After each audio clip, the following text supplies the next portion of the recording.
To get it up ahead, it gets intercepted. Wow, that was a little lucky. I don't say maybe not lucky, but a smart heads-up play by Quinn to intercept that pass, and he flings it on goal. Monaco blocking 2 shots there, and you can hear it from the bench. Very happy with him there. That's sacrificing himself to block 2 good chances for Western Washington. 2 really good chances. All right, now here we go. Western Washington again sends it in deep. It's going to get chased into the corner by Olszewski. He managed to get up ahead. And now here comes Utah the other way. Sheridan across to Hovey.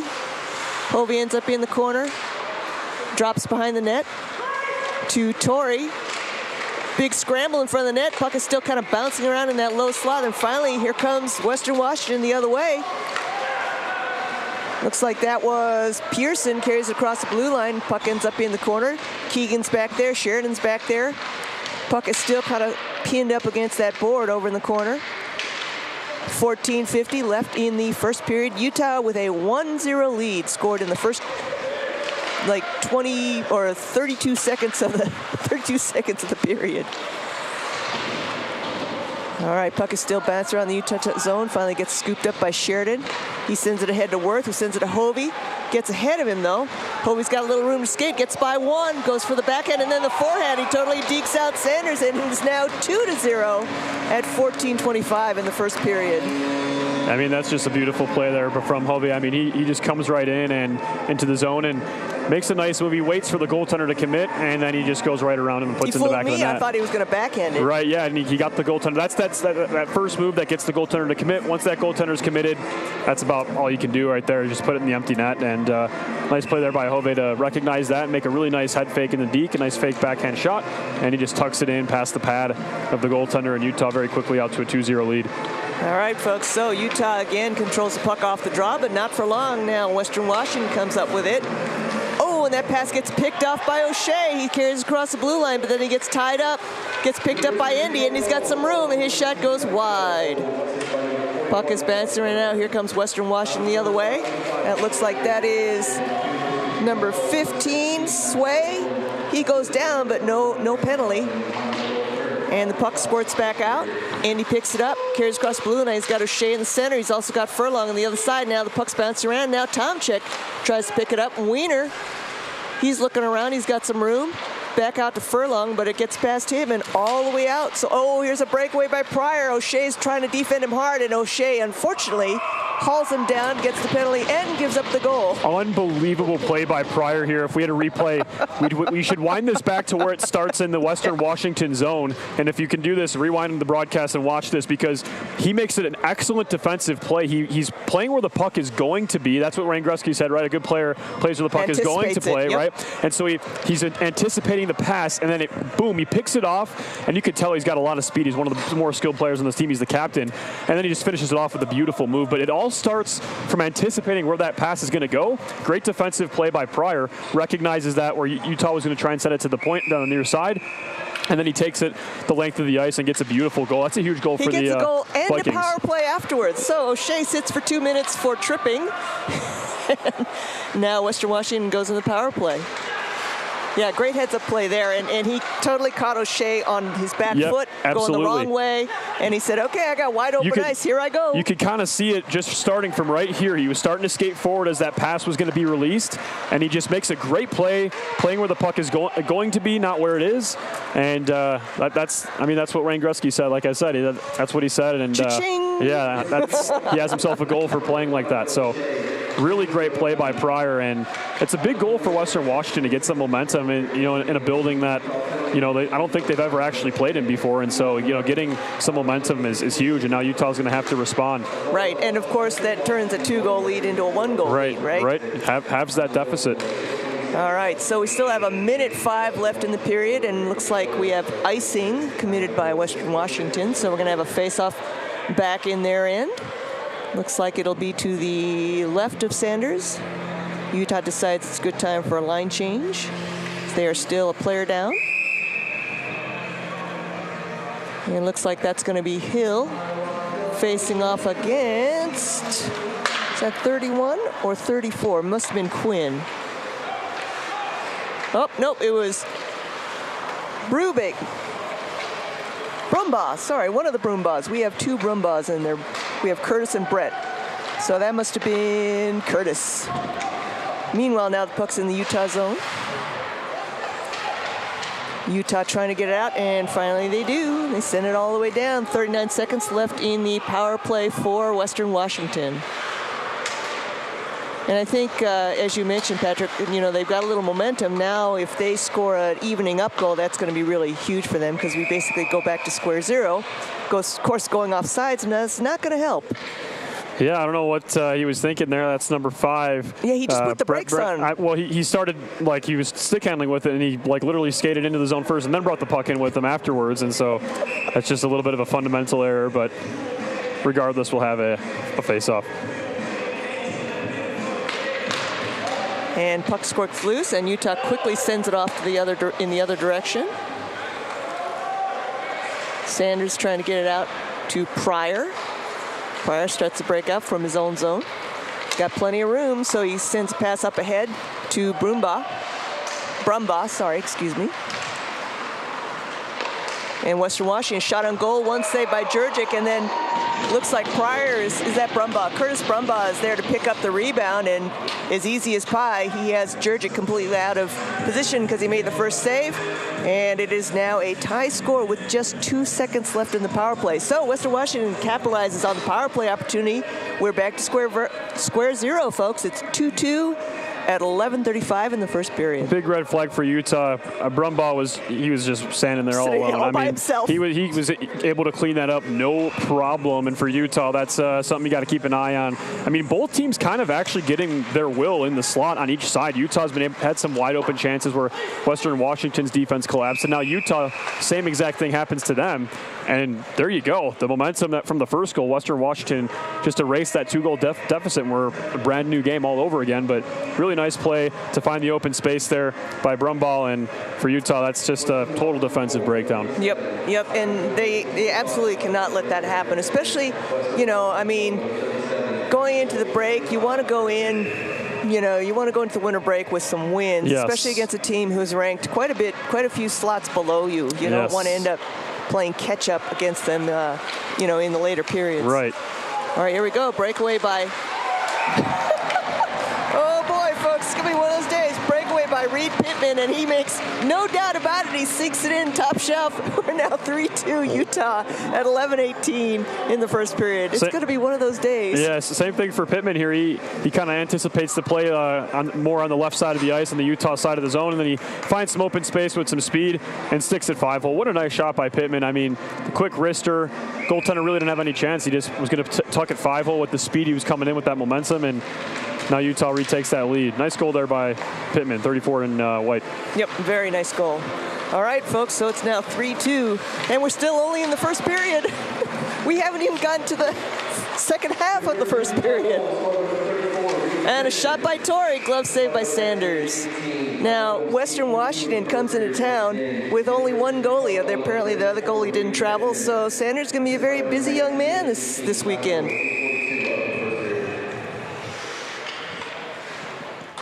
Yeah, I mean, a big part of that is limiting the amount of shots he sees, and they don't have a shot count up yet, but as we talked about in games prior on broadcasts, like goaltenders, they get tired facing that many shots. Just think about the amount of times they have to get in position and think about the position they're holding, right? That's it's basically, more or less, it's kind of a wall sit. I mean, it burns after a little bit standing in that position so many times and getting up and getting down and getting up. And think about how much gear they're carrying. Right, exactly. They have that much weight on them. So limiting the amount of shots, if you only have one goaltender, the biggest way to ensure he stays effective is to limit the shots he sees and, not tucker him out on the first night of a 2-game series. Oh, my goodness. Oh, big collision right there in front of in the red line. It's like that was Olszewski colliding with Rosenquist. Western Washington, and now we have another. Is that another penalty, or was that icing? It's like offsides. Offsides. Wow, that whistle was a little bit slow, but okay, offsides. 10:29 in the first period.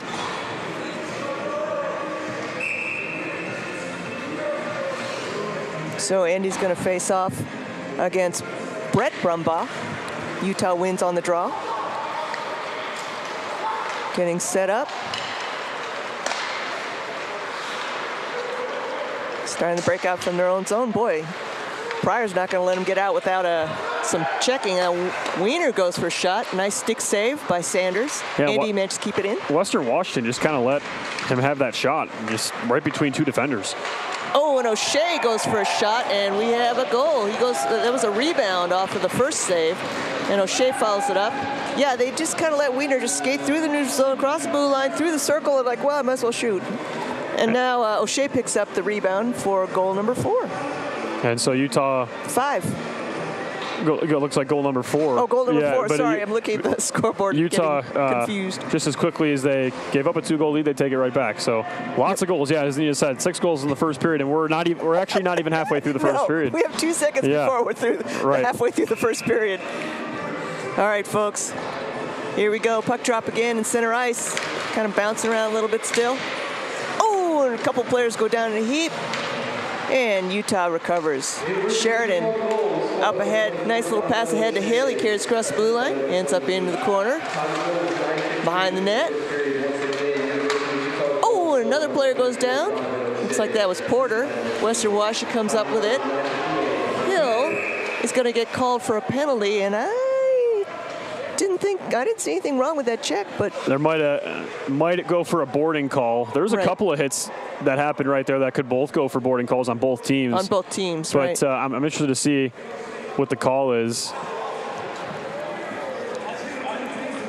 And he's going to give it verbally, so we're not going to get any clues. But it's going to be offsetting penalties. Looks like it'll be number 35, Hayden Hill for Utah, and then number 25, that's Steven Rosenquist for Western Washington. So I wonder, I'd like to know if they are both boarding calls. It's going to be 4-on-4, the referee indicates, but yeah, bummer that we don't get the hand signal. Yes.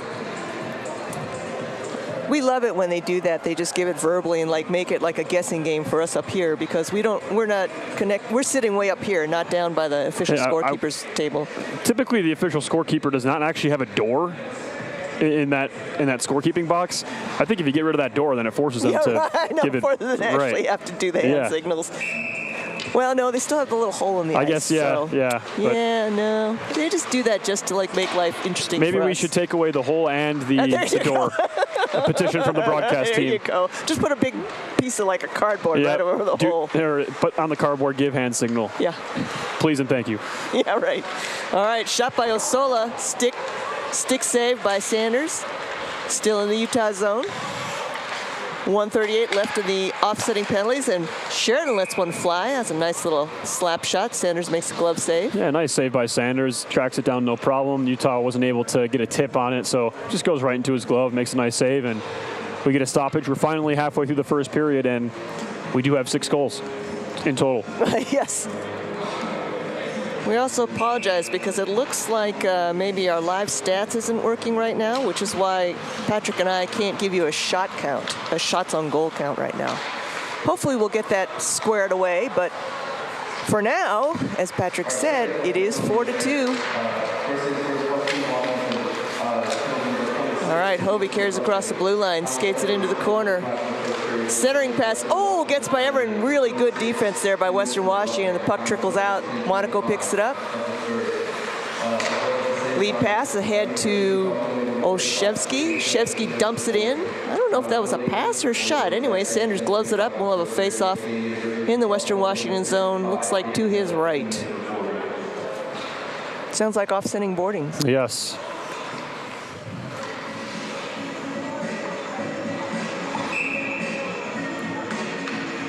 And looks like it's going to be Torrey facing off against Brett Brumbaugh.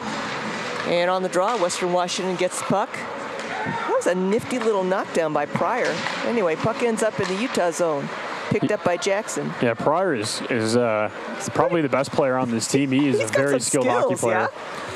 Jackson carries across the blue line. Ooh, drop pass to Torrey, back to Jackson, give and go. Doesn't quite work. It was a nice try. Zach Monaco says, well, then I'm just going to fling it over on net. He's got a very hard, very flat wrist shot. Glove saved by Sanders. We got 40 seconds left in the offsetting penalties. Yeah, Pryor's fun to watch.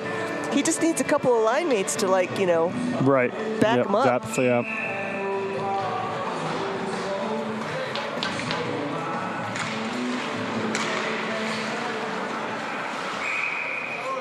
And it looks like Teddy Pryor's from Richmond, BC.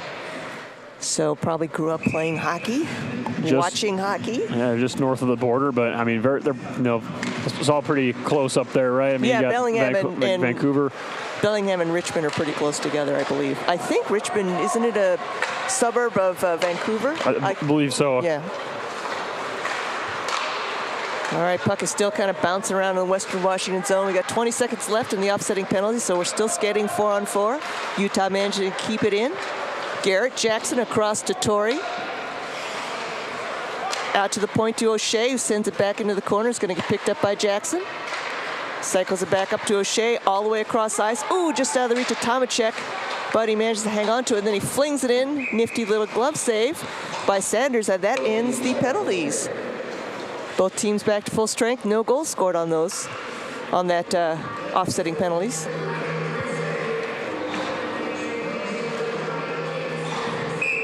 And we have 7:33 left in the first period. Utah leading 4-2.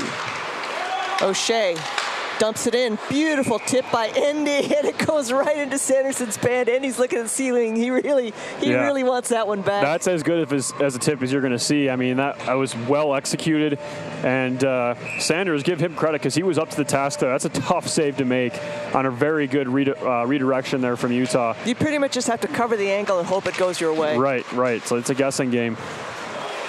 All right, on the draw. Puck ends up coming all the way out. Brown all the way across to Lacroix. Lacroix tries to send it in. Ooh, picked up by Endy. Centering pass just out of Furlong's reach. Brown sends it in. Stick save by Sanders. Wiener picks it up behind the net.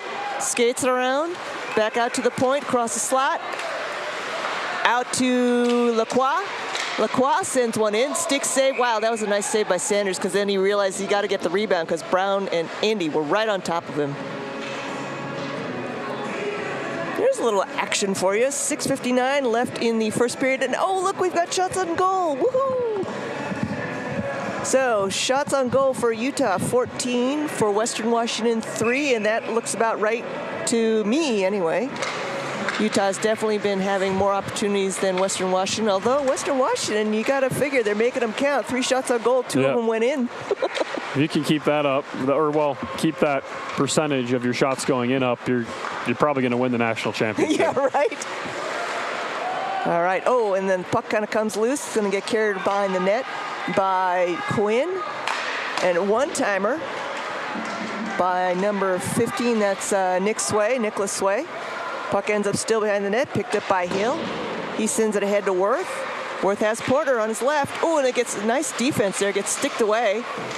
Puck is kind of stuck right there in front of the Western Washington bench. Gets picked up by Monaco. He's got some room, so he skates across the blue line. Nice poke check there by number 22. That is Ledyard. And now we have something going on. It never fails. Oh, we have a penalty. Never fails. I'm looking down at the roster trying to figure out who I'm looking at, and they blow the whistle. So we have a penalty coming up against Western Washington.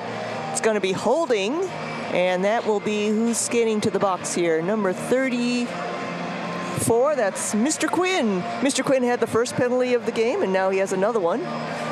At 6:09 in the first period, 2 minutes for holding, so Utah goes on the power play.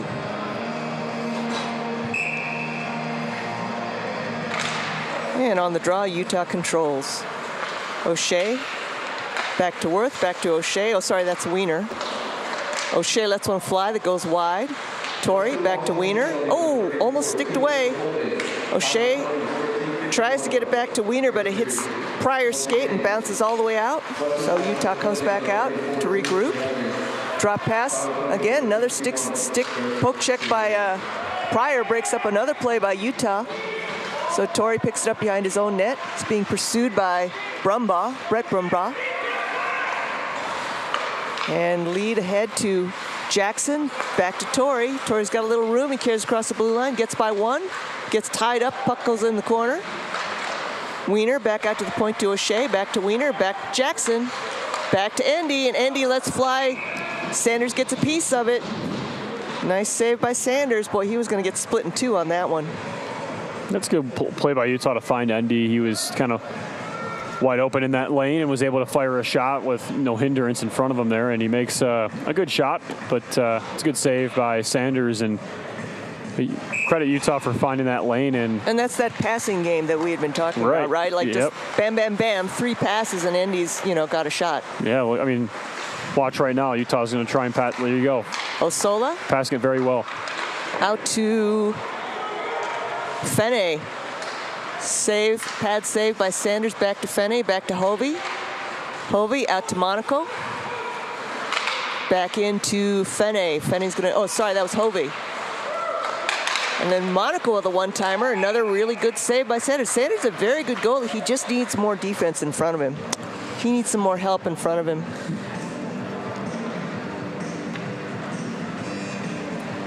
And looks like we're going to have a face-off on that save.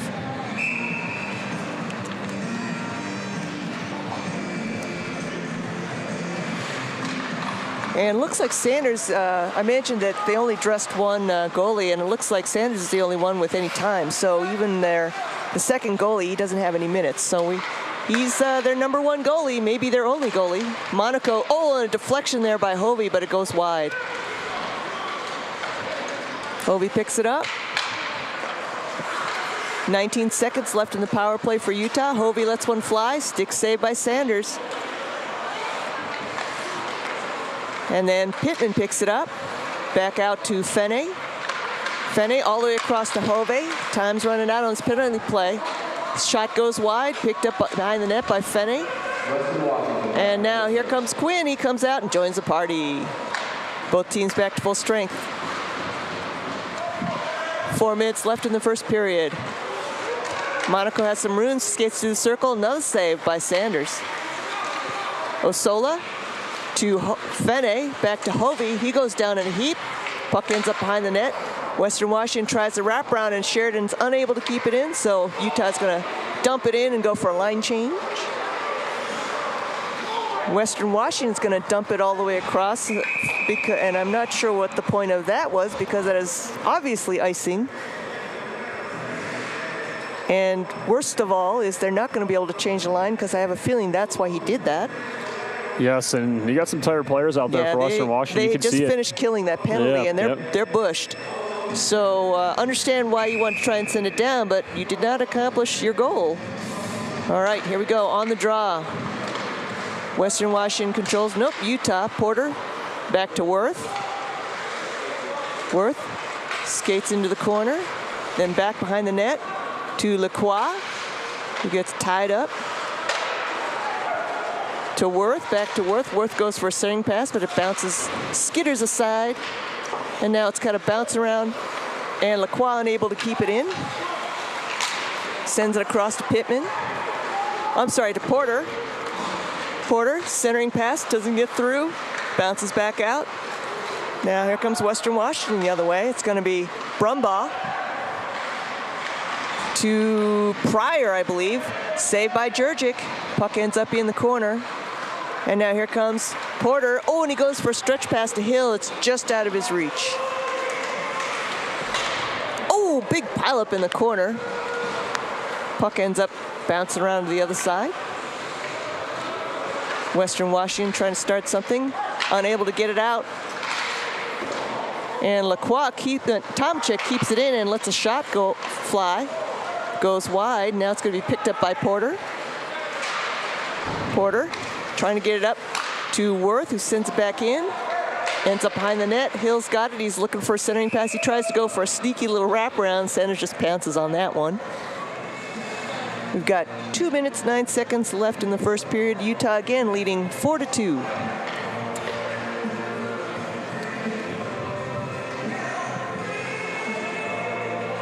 And as I mentioned, Sanders is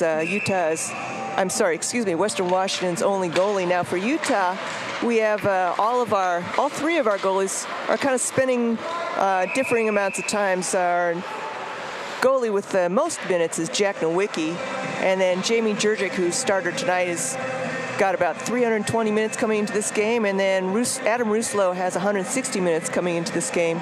He's our 3rd goalie. So, a lot of hockey fans will wonder why you have 3 goalies, like a 3 deep goaltender roster. Typically you have 2, especially in college, but you see how Utah has 3 goalies. You see your number one, right? You have 789 minutes for Jack Nowicki, who's played excellent this season.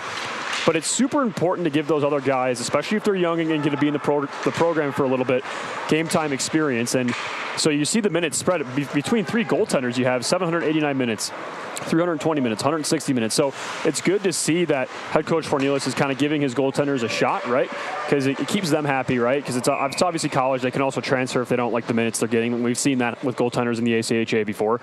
But giving them time to develop their talent. Like the only way, we've also talked about this in the broadcast before, I know we have, because it sounds so familiar, right? Because it's, the only way you can get your guys up to game speed is to put them in games and get them game time. Practice is obviously fast-paced. Practice is hard. Coach Cornelius wants his guys to practice hard. Every head coach wants his guys to practice hard. But the best way to give your players experience is give them game minutes. And the thing that's unique to goaltending is there can only be one out there at a time. So, yeah. Here we go, breakaway by Pryor, and we know he knows what to do with it, and he does, top shelf. He's like a one-man wrecking crew, this Mr. Pryor. Yeah, maybe for Utah, maybe don't allow him to get a breakaway. How about that? Yeah, I mean, right. That's 2 goals for him, and another beautiful goal. And that breakaway unfortunately started across his own blue line. Yes. And he just carried across the neutral zone all by himself.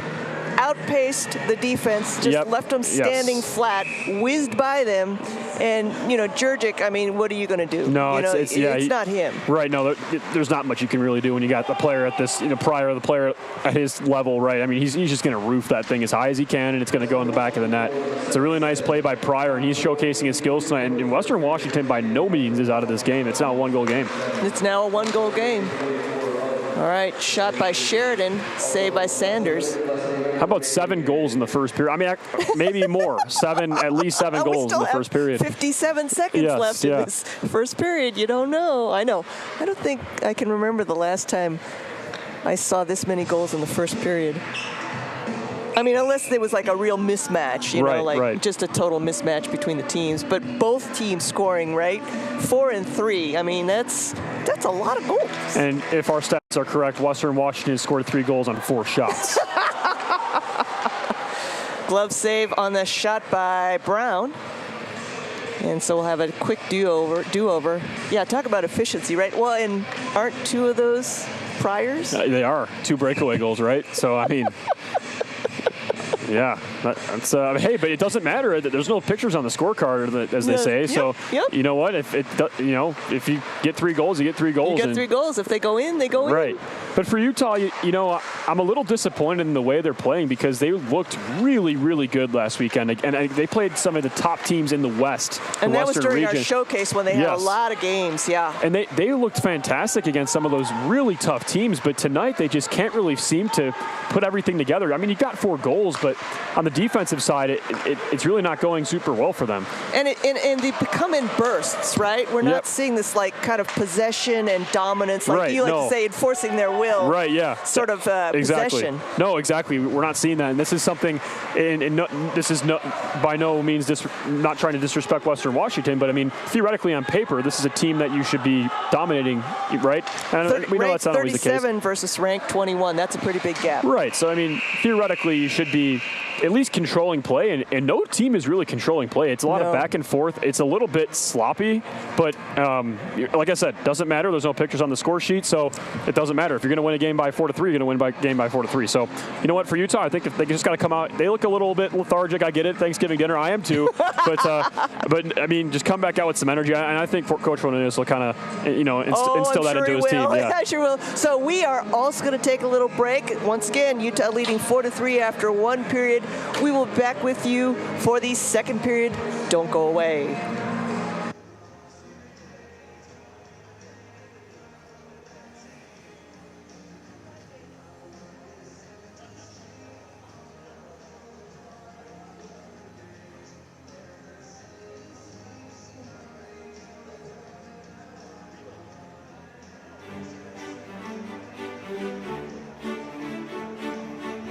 Welcome to the Rocky Mountains. Welcome to open trails and new vistas.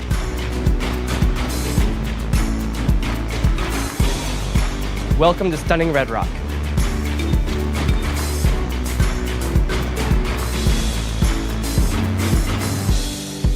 Welcome to the greatest snow on earth. By the tree of broken glass, where the hope Welcome to Game Day Fun. anything could last. So let's go and take the words that we know. Welcome to the party! Sea of thoughtful dreams. But if you listen, you can still hear Welcome to Pac-12 Sports. our names, calling out our names. Welcome to world-class research. We'll keep on standing tall. This world is in our hands. So get up and grab your Welcome to the arts. have no trip. We are tough as nails. Come on, this is our land. Welcome to real-world experiences. We can go to that bridge that crosses over fear.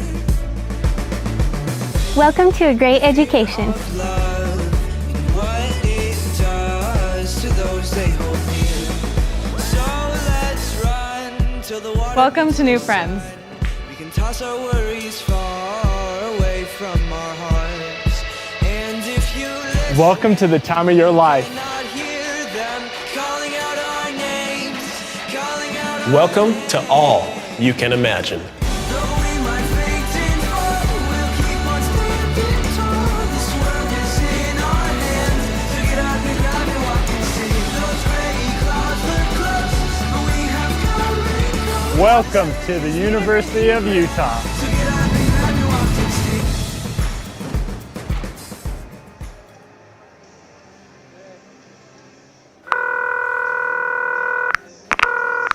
Thanks for calling the Salt Lake Visitor Center. If you have any questions, please leave a message and we'll get back to you. Hello! I tell you what, I'm just going to put you on speaker. All right, a little about me.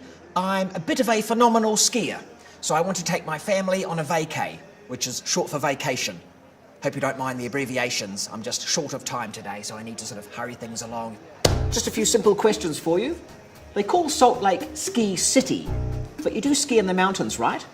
I'm just picturing myself skiing down the sidewalk there next to the shops. Knowing my luck, I'll do one of my big flips and end up in the traffic. So I don't want that to be the case. Look, I've got to go. You're really keeping me here. Although I will say, I'm going to see your Utah Jazz play a basketball game. And I've heard there's a couple of Australians in the team. So here's my question. Are they causing you any trouble? I just had a thought. The average snowfall near Salt Lake is 500 inches. If I was to utilise all of that to build a giant snow person, would that be majestic or a bit scary? Oh, hey, listen, just quietly. I'm a big family guy. You know that, I've told you that. But after a few days with them, I'm going to need a drink. That's legal, right? I hear Utah has the youngest population of any state. So if I was to head down to one of your hot rockin' clubs or a social event, would there be a youth person in there that might be able to explain Snapchat to me? My kids just won't do it. Now, I've heard there's a bit of a Sharks versus Jets rivalry between the skiers and the snowboarders. And if I made that movie, would you watch it? Ooh, when was your last Yeti sighting? Are you getting all this, by the way? I'm assuming you can rewind. The Utah state bird is a California gull. I mean, even you've got to admit that is confusing. I guess that's more of a statement than a question, but still I thought I'd bring it up. Now, your Ski City Super Pass, I take it that's part of the Marvel Universe. If I get that, will people call me the Winter Soldier Man? I really wish you could see this. All right, well, this will be costing me, so I better go. Thanks for everything. Bye.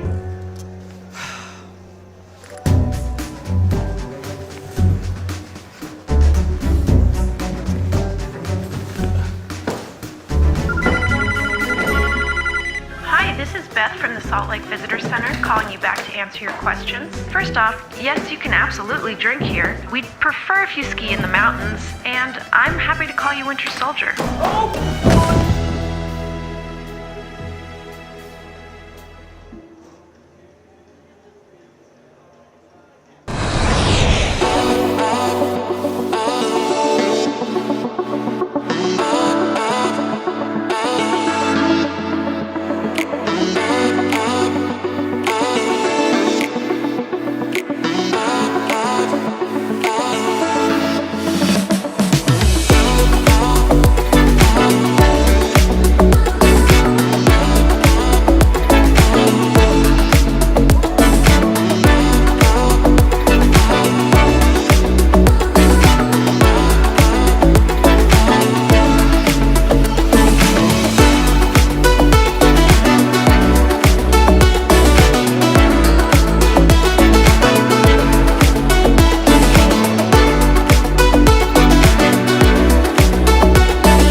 name is Marguerite Van Komen, and I'm a snowbird ski patrolman.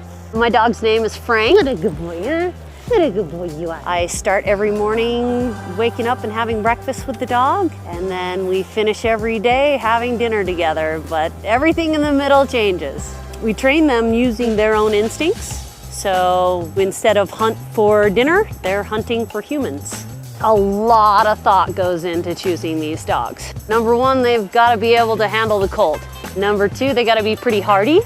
And three, we're looking for very high drive dogs. The dog that is going to chew your sofa up at home, we want that dog. The people, the mountain at Snowbird, it's just special. And everything you want to do is here in Salt Lake. Get off the plane, grab your gear from the luggage cart, and within 30 to 45 minutes, you're up here and skiing on snow. You know, Salt Lake is super unique. We have 4 full seasons. So you can come up, ski all morning till the snow gets a little too smushy, and then you go and hit 18 at the golf course at the bottom of the mouth, and then you can go out for a wonderful dinner and see theater. It's amazing how much you can fit into your day. And not only do we have everything that you want to do, but we have great people to do it with. Everyone wants to be outdoors, happy, and go and play. Every day is different, and I love that. I love showing up to work and going, what is on the plate today? Snowbird is my family, and Salt Lake is my home, and Frank is a great part of that. My name is Marguerite Van Komen. I'm a snowbird ski patrolman, and I am Salt Lake.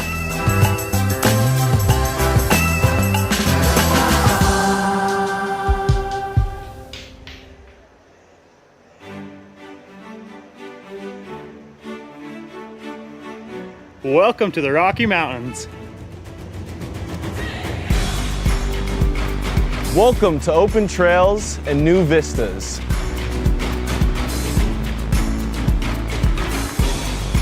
Welcome to stunning Red Rock.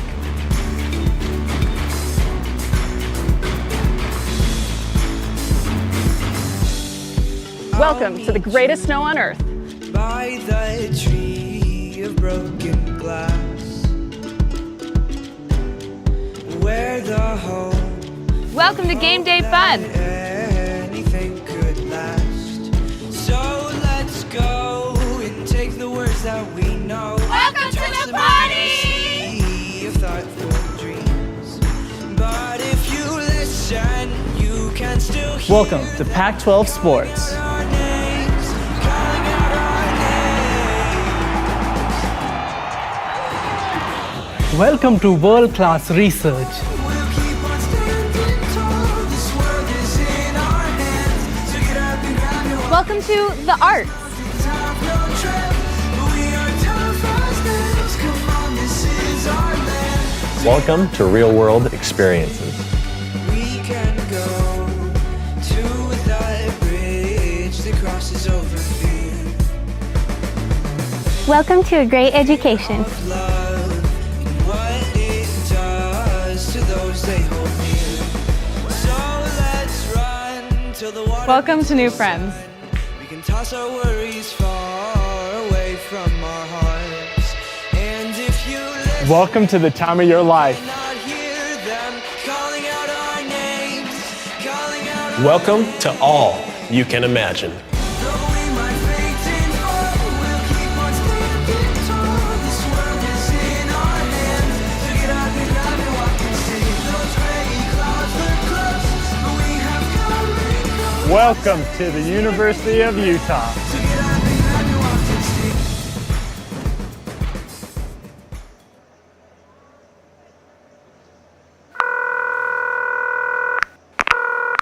Thanks for calling the Salt Lake Visitor Center. If you have any questions, please leave a message and we'll get back to you. Hello! I tell you what, I'm just going to put you on speaker. All right, I'm a bit of a phenomenal skier, so I want to take my family on a vacay, which is short for vacation. Hope you don't mind the abbreviations. I'm just short of time today, so I need to sort of hurry things along. Just a few simple questions for you. They call Salt Lake Ski City, But you do ski in the mountains, right? I'm just picturing myself skiing down the sidewalk there next to the shops. Knowing my luck, I'll do one of my big flips and end up in the traffic. So I don't want that to be the case. Look, I've got to go. You're really keeping me here. Although I will say, I'm going to see your Utah Jazz play a basketball game. And I've heard there's a couple of Australians in the team. So here's my question. Are they causing you any trouble? I just had a thought. The average snowfall near Salt Lake is 500 inches. If I was to utilise all of that to build a giant snow person, would that be majestic or a bit scary? Oh, hey, listen, just quietly. I'm a big family guy. You know that. I've told you that. But after a few days with them, I'm going to need a drink. That's legal, right? Shh.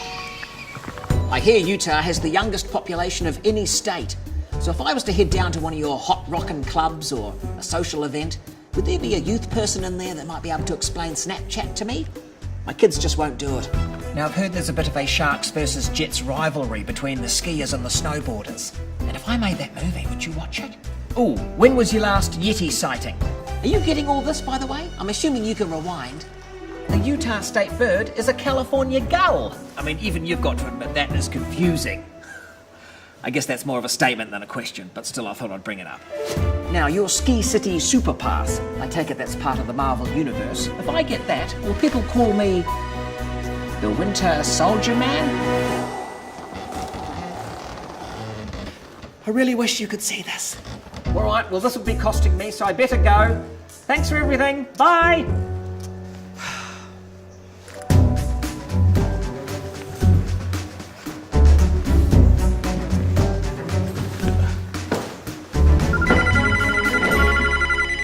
This is Beth from the Salt Lake Visitor Center calling you back to answer your questions. First off, yes, you can absolutely drink here. We'd prefer if you ski in the mountains, and I'm happy to call you Winter Soldier.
My name is Marguerite Van Komen, and I'm a snowbird ski patrolman.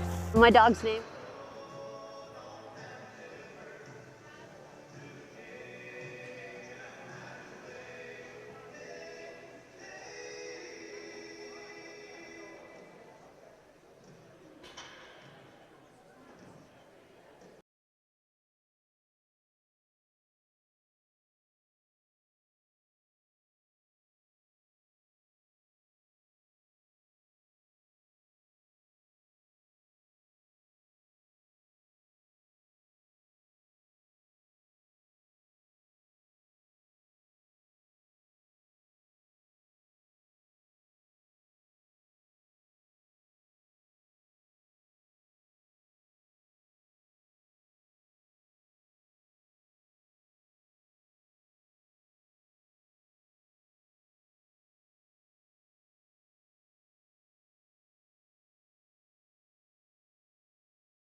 As you can see on your little screen there, Utah leads by just 1 goal, 4-3. That's 7 goals in the first 20 minutes of this game. That is a lot of goals. It is, very much so. I was also laughing about the shots on goal as the second period gets underway. 23 shots on goal by Utah. That's in 1 period. That's a lot of shots on goal. In 20 minutes, yeah, in 20 that's a minutes. lot. That's 1 a minute. That's more than 1 a minute. Yes. All right, so puck bounces around. Western Washington scoops it up, starts to break out from their own end. Stretch pass gets by McNanny, ends up behind the Utah net, and now comes back the other way. And Western Washington again dumps it in. Ledyard dumps it in deep, and Utah picks it up, or sort of picks it up. Wow, there's a little scrum there in front of Utah's goalie, Jurgic.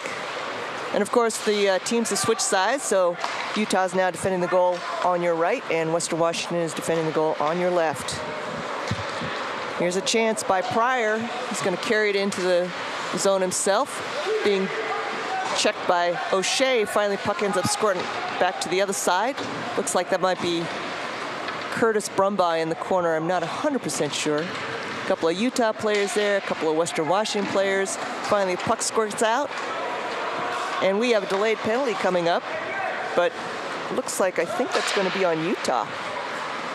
And yep, yes it is. I was a little surprised because I expected Sanders to head to the bench, but he did not. Utah touches it up, and it's going to be Hayden Tomacek.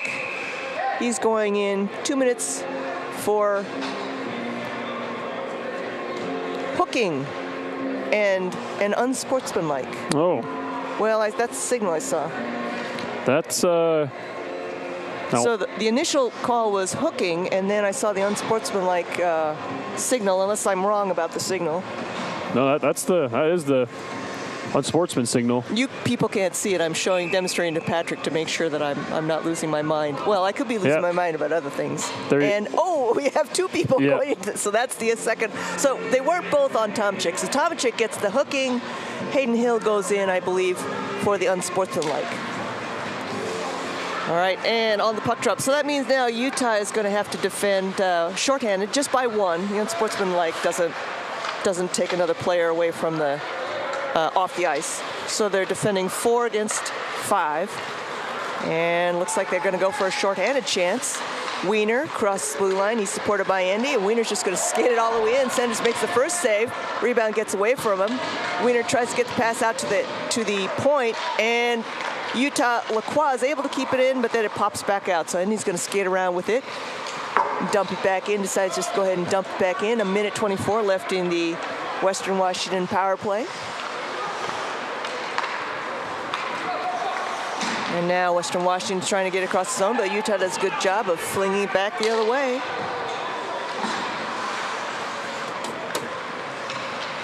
And Western Washington again tries their offensive charge. Curtis Brumbaugh passes to Brett Brumbaugh, and then shot on goal by Ledyard. Pad save by Jurgic, and then another save, and the puck ends up in the corner, and Jurgic accidentally runs into the goalpost as he's trying to make his saves, and so I think that's why they blow the whistle. It's going to be just a stoppage in play, and we'll have a face-off in the Utah zone to Jurgic's right. 2 nice saves by Jurgic. 51 seconds left in the penalty against Tomczyk of Utah. And on the draw, Western Washington controls. Pryor, nice little drop pass to Ledyard. Ledyard lets one fly. He's going for a centering pass, but it gets poked away. And Pittman goes ahead and sends it all the way across. Oh my goodness, Sanders was so out of position. He was trying to get the puck, and it just got away from him. And he decided to try and skate it out, and realized at the last minute Furlong was bearing down on him. He kind of lucked out on that one. So Brett Brumbaugh tries lead pass, but it's picked off by Monaco, who sends it back in deep. 18 seconds left in the Western Washington advantage. And I was wrong. It's going to be Hayden Hill who had the hooking call, so he's going to be coming out of the box first. Brett Brumbaugh lets one fly, goes wide, ends up in the corner. And Hayden Hill comes out in time to join the party, just in time to get maybe a breakaway. Nope, gets poked away. Good defense there by Carver Johnson. And Monaco sends it in deep. Olszewski tries to send it across to Hayden Hill. Hayden Hill and Fenne's there supporting him. Hayden Hill ends up in the corner, behind the net.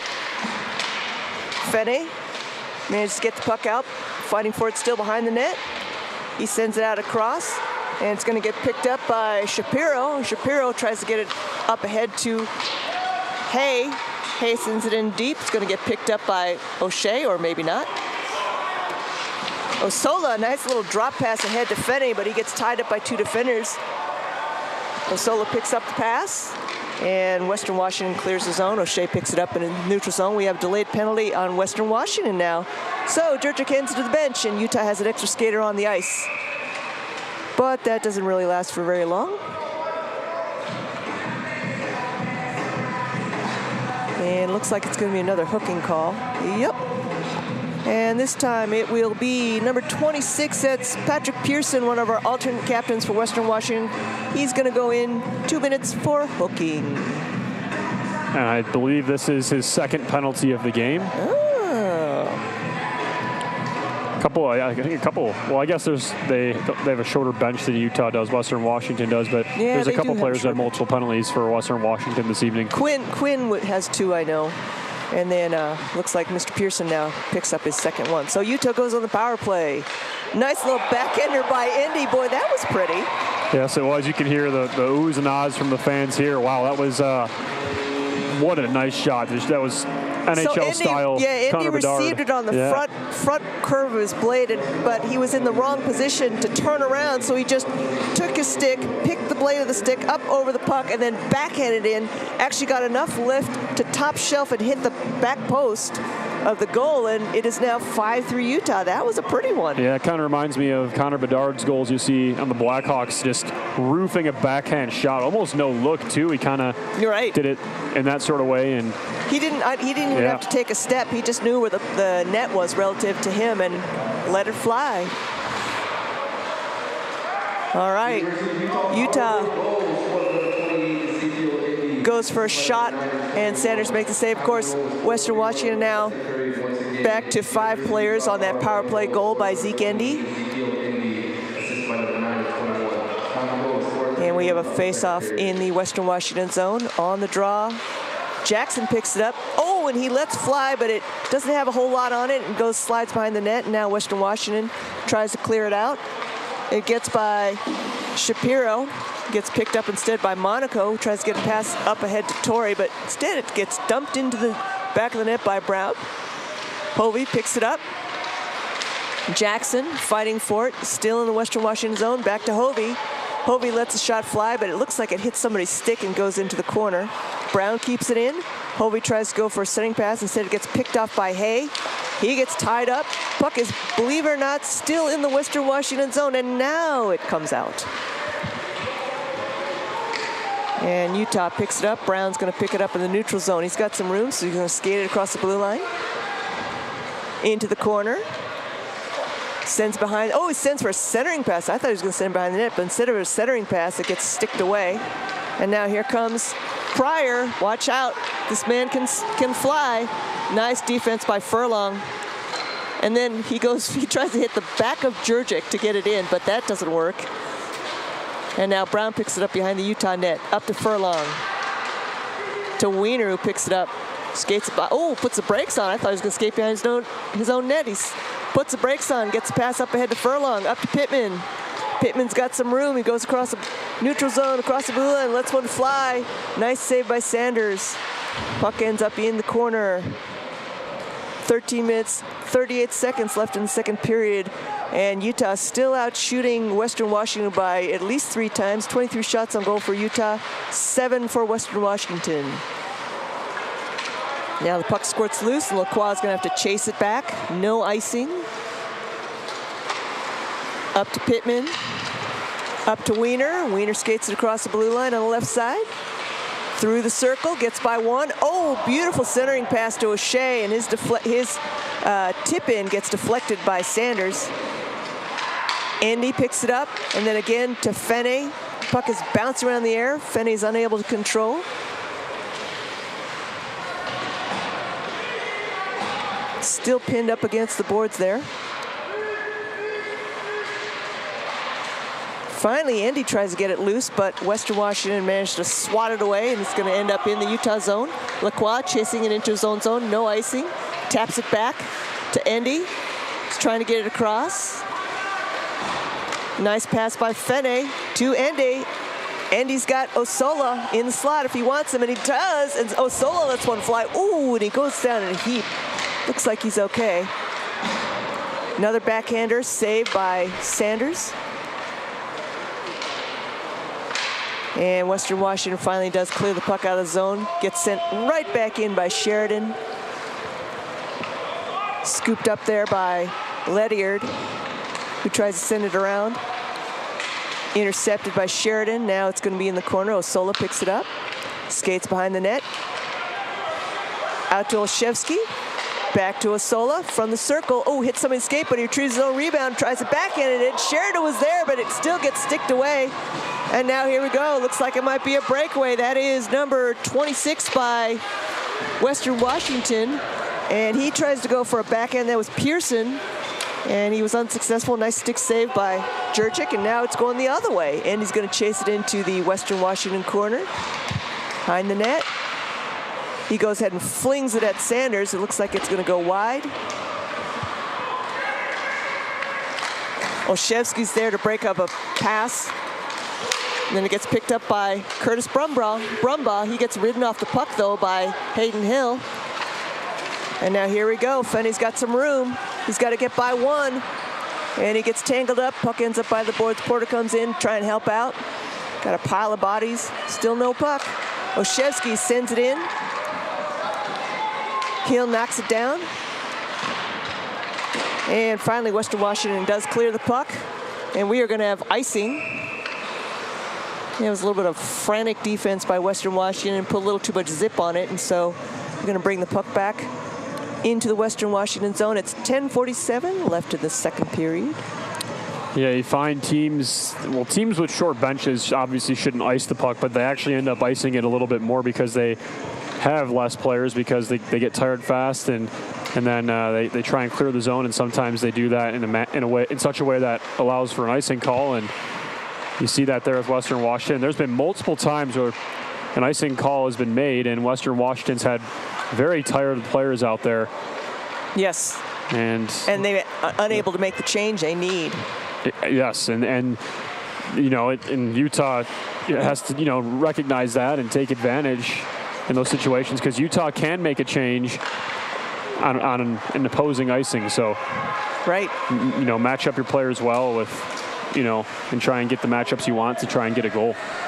Well, Jecki tries to carry it across, but he doesn't have any support, so the puck kind of bounces around. It's going to be retrieved by Quinn in the corner. He tangles up with Monaco. Monaco sends a nice little pass up to Porter.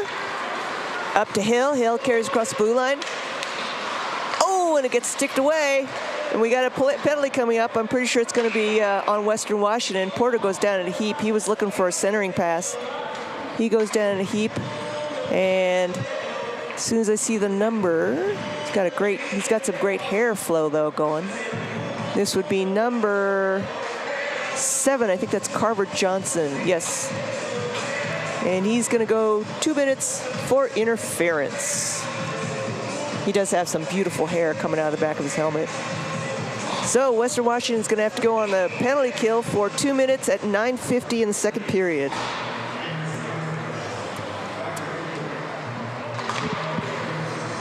And on the draw, Utah controls. O'Shea at the point. Trying to bounce it over to Wiener, and it gets away from him, so O'Shea's going to have to collect. Get something started. Ooh, beautiful stretch pass ahead to Andy, who gives a lead pass to Wiener. Not Wiener. To O'Shea? Yes, to O'Shea, and he backhands it in, no doubt about it. Power play goal by Utah at 9:35 in the second period. Utah now leads by 3, 6-3. And now they're starting to take control as the, you know, we suspected the team would come out with a little bit more energy this period. They have, and now they've increased their lead. This is kind of a little bit better pace of play, better control, a little bit more organized offensive rushes. This is kind of what we were disappointed not to see in the first period. But I guess better late than never, as the saying goes. All right, both teams back to full strength, of course, after that power play goal. Utah in control, another shot on goal, stick saved by Sanders. Puck is bouncing high in the air. Torrey's trying to bat it down with his hand, but unable to do so, and Western Washington sends it all the way to the other end of the ice, which of course is icing. Another power play goal too for Utah. I mean, they've been pretty efficient on the power play. This will increase their numbers. Yeah, which is very good. They need to make sure they do that because, you know, we've talked about this and we saw this in the showcase when you're, you know, playing against these powerhouses. You know, when you get the advantage of a player, extra player, you really need to like cash in on that opportunity. Absolutely. I mean, you can't say it any better than that. You have to have a good power play because that's the only chance you're really going to get. And you know, Utah tonight firing at home on the power play is an encouraging sign for, you know, as we hit, you know, the home stretch in a month after this long break. So as long as they can keep the power play in good shape, I think the team itself can stay in good shape and compete with the contenders in not only the Pac-8 but the Western region. Absolutely. And of course, you know, Utah is going to, again, go into their break, and then when they come out, the first team they're going to play is is Utah Valley. That after the break, that's going to be on the 18th of January, followed again by Washington State for 2 games. All three of those games are going to be on home ice. So Washington State, of course, being one of their Pac-8 conference rivals, and Washington State actually much closer in ranking to Utah than Western Washington. Oh, and here's a chance. Nice defense by Utah to keep Pryor from scoring his hat trick goal. All right, here we go. Now a chance by Furlong. Carries across the ice, and it gets poked away. So here comes Western Washington the other way. That's going to be Brett Brumbaugh. He lets one fly, but it's going to be deflected into the corner. Picked up by Wiener. Ooh, loses the handle on it, but then he bounces to Brown. And Brown says, thank you, I'll take that. Back across to Furlong. Ooh, and out of his reach. And we're kind of watching a little bit of ice hockey ping pong right now as the puck is just kind of going back and forth without things actually happening. All right, so we have another icing call, and Western Washington's going to have to take that face-off in their zone. 7:56 left in the second period.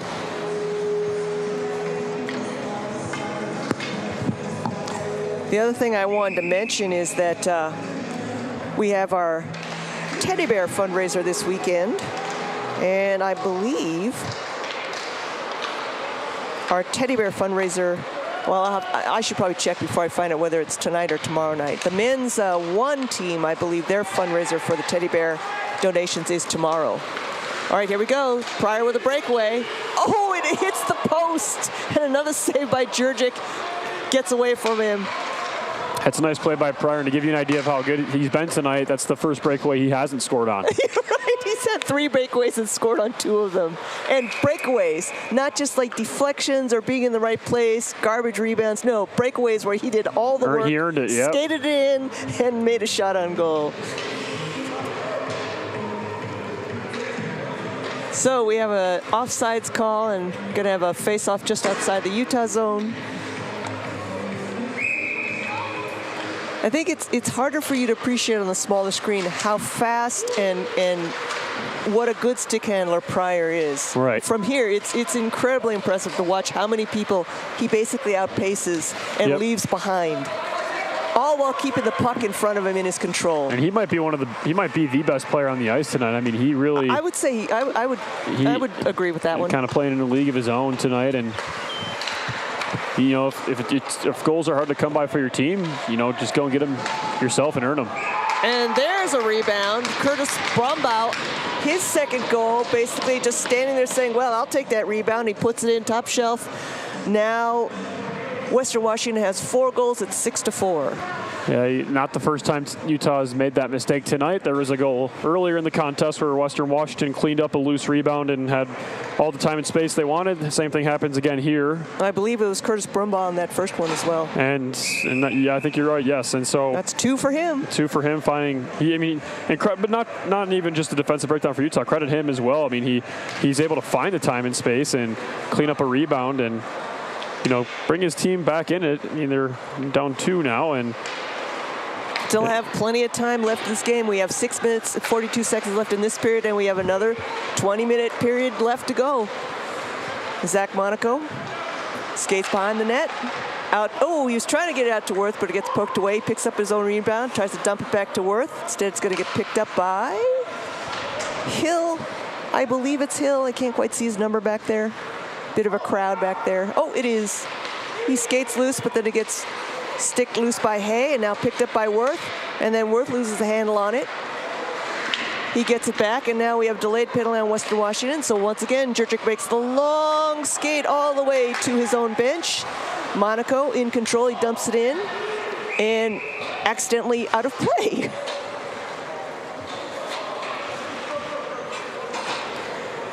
All right, both teams decide this is a good time for a line change. We have 2 minutes now for Mr. Quinn for interference. Utah goes back on the power play with 6 minutes left in the second period with a 3-goal lead, leading 6-3. And this, I believe, is Quinn's 3rd penalty of the game. It is. He's been been a very regular customer to the sin bin. All right, so facing off for Western Washington is Pearson, and for Utah it's Endy, and Utah controls on the power play, or on the draw, sorry. Torrey takes a whack at it. Wow, that was a fast whistle. Sanders lost the rebound, and the officials went in and blew the puck dead anyway.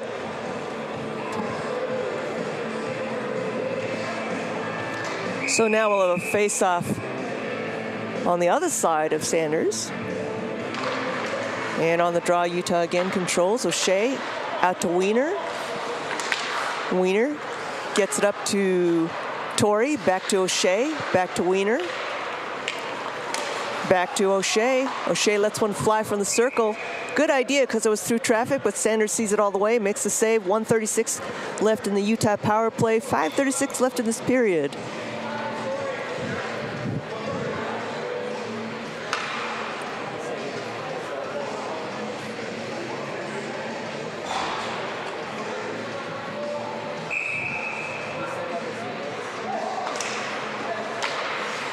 And Utah again still in control of the puck. Endy out to Wiener, who goes for a one-timer. That stick save by Sanders, picked up by Jackson. Back out to O'Shea. Now he lets one fly, and that one hits somebody's stick and ends up into the netting.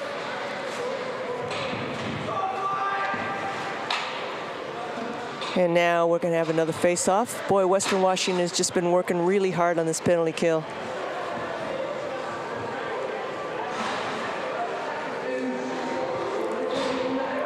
All right, on the face-off. Western Washington gets a stick on it, but Monaco's able to corral it and keep it in. Out to Fene. Fene dumps it into Osola, and it kind of gets away from him. So he sends it out to Hovey. Out to Fene. Back to Hovey. Hovey out to Monaco on the point. He gets by one, and he sends it back to Fene. Fene to Monaco again, who lets one fly. Saved by Sanders, gets away from him. Fene tries to send it in, but it gets away from him, and now it's going to come all the way out. Utah's going to come back out of the zone and regroup. Monaco's going to carry it across the blue line, then try to send it in deep. But instead, it gets picked up by Western Washington. They send it all the way across ice, and Jurczyk sees Brett Brumbaugh bearing down on him, says, well, I think I'll just keep my glove on this one and cover it up. 31 seconds left in the Utah power play, and Utah's going to have a face-off in their zone. Looks like it's going to be Curtis Brumbaugh facing off against, I think that's Max Hovey. Can't quite see through the netting. The numbers are a little hard for these old eyes to see. And Western Washington wins on the draw, lets one fly, and that one goes up into the netting off of someone's stick. So we're just going to have a do-over. Another face-off in the Utah zone. 27 seconds left in the Utah power play. And these face-offs are good ways for Western Washington to kill a little time off that penalty clock. Right, yeah, good center in the face-off dot. I mean, is really a Swiss Army knife in hockey, right? Because, I mean, center is kind of your I don't know, I guess you could say your captain of the line, more or less, in a way. They kind of quarterback the play. And winning faceoffs is huge. Like Anita just said, when you're killing a penalty, that's the best thing you could do is win the faceoff. That it burns, a few seconds of time and allows you to maintain possession and either throw the puck down the full length of the ice or, just pass it back and forth and burn some time. Well, I think for Western Washington, it gives them a few seconds of a breather, right? Just like it stops play, they're already short, so it just gives them like maybe 5-6 extra seconds to just catch their breath. All right, here we go. O'Shea gets it out, but then it gets poked loose, and now, good job by Pittman. Now O'Shea picks up the puck, goes for a backhand. Sanders spots him all the way, makes a great save with Shea skating right on top of him.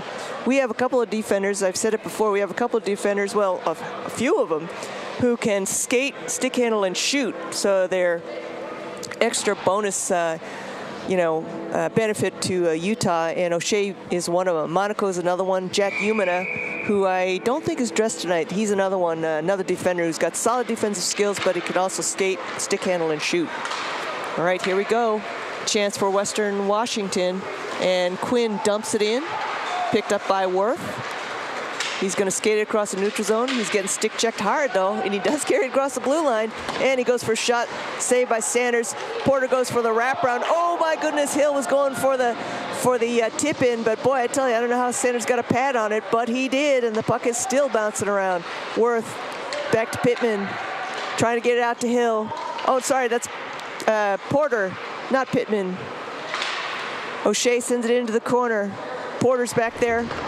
Oh, and it gets by, out to Worth. Worth goes for the wraparound, denied by Sanders. Hill goes for the shot. Another shot. Sanders makes another shot. I think that one went off his face. All right, here we go. Here comes Brett Brumbaugh coming the other way. Puck kind of bounces around, and Jurczyk decides, I'm just going to slow things down here, make a glove save, and we'll have a face-off. 2 minutes. 26 seconds left in the second period. Utah leading 6-4. Just a 2-goal lead and 10 goals in 2 periods. Yes. I mean, but this period it's calmed down a little bit. I think at the end of last period, yes. It was 7 after one period, so definitely settled down to something a little more reasonable.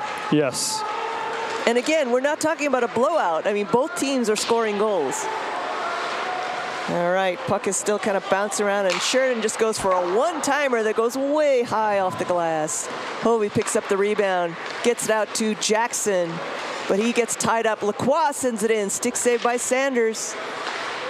Torrey tries to get it around, but it's going to get away from him. And now here comes the puck the other way. Lacroix manages to send it back up ice. Hovey goes down in a heap. Torrey's trying to pick it up, and we're going to have icing yet again by guess who? Western Washington. All right, so we're going to come back down to the other end. And this faceoff will take place to Sanders' left. Sanders has been playing a very good game. Those 6 goals are not a reflection of his skills. It's just he just is missing a couple of defenders, in a stronger defense in front of him. All right, Lacroix skates it across and dumps it in. Going to get picked up behind his own net by Johnson, and then picked off by Lacroix. Back behind the net to Torrey. Torrey tries to go for a quick little wraparound and gets taken down, completely upended in front of the goal, but he pops right back up. He's a big guy. I mean, that takes a lot to knock Torrey off his feet. He's a very big guy. And he's got wheels. He's got speed. All right, out to Monaco. Monaco's got room. He lets one fly, but it gets deflected and doesn't make it to the net. Picked up now by Oshevsky. Back to Hovey. Hovey goes for the wraparound. Wow, I don't know how Sanders got to skate across in time, but he did. Block that near post. Puck is still bouncing around. We're under a minute, 50 seconds left in the second period. Utah hoping to get a goal quick before the buzzer sounds. Another save by Sanders. Finally gets picked up by Jackson. He goes for a backhander. Another save by Sanders. Sanders laying on the ice. Another save by Sanders. Yeah, his teammates are kicking the boards behind their boards bench. to encourage him because he's just made save after save after save. He just bailed him out there. What a save. Yeah. Monaco lets one fly, and that one gets deflected by Furlong. And you know what? I mean, Sanders, he's made so many great saves, and that was a perfect tip by Furlong into the net with 18 seconds left in the second period. Utah now gets that lead back up to 3, 7-4. Yeah, Utah's been trying to set up a tip a couple times so far tonight, and that one successful, and Utah gets one back and increases their lead. And Furlong was, right place, right time, being right where you should, and he gets the goal for Utah. Wiener carries across the blue line, skates around the circle, out to Brown, out to O'Shea, who lets one fly. That one never gets to the net, hits somebody and goes up high off the glass. And Western Washington trying to start something, trying to get it ahead to Brumbaugh, and as the horn sounds, Utah's going to head, both teams are going to head to the lockers with Utah leading Western Washington 7-4, and that was I was going to say it was a much more subdued, even period, but kind of a little flurry there at the end. Yes, I mean, game is, busted open for the most part. Utah's got that 3-goal lead, and I mean, we have 11 goals, so I guess you could say it is broken wide open. But yeah, Utah takes the lead, and they're playing more representative of the team that they are, and playing to more of their ability level, and looking good so far. And they have 20 more minutes to try and etch a win into the record books for tonight. So, folks, we will take a break. We will be seeing you back here for the third period. Don't forget, headliner this evening, 7:30, Utah Men's 1 hosts San Diego State University.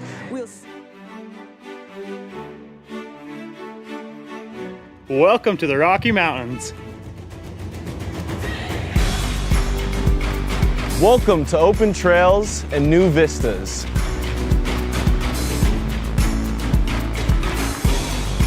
Welcome to stunning Red Rock.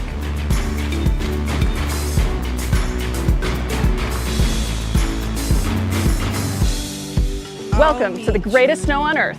By the tree of broken glass, where the home Welcome to game day fun. anything could last.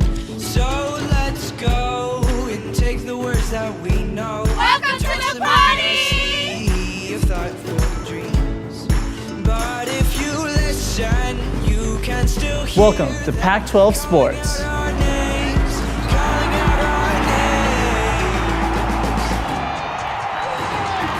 names. Welcome to world-class research. We'll keep on standing tall. This world is in our hands. So get up and grab your weapons. Welcome to the arts. Have no trip. We are tough as nails. Come on, this is our land. Welcome to Real World Experiences. We can go to that bridge that crosses over fear. Welcome to a great education. Love and what it does to those they hold near. So let's run till the water Welcome to new meets the friends. sun. We can toss our worries far away from our hearts. And if you listen, Welcome to the time of your life. not hear them calling out our names, calling out our Welcome to all you can imagine. Though we might faint and fall, we'll keep on standing tall. This world is in our hands. So get up and grab and walk and see. Those gray clouds look close, but we have come and gone. Welcome to the University of Utah. So get up and grab and walk and see.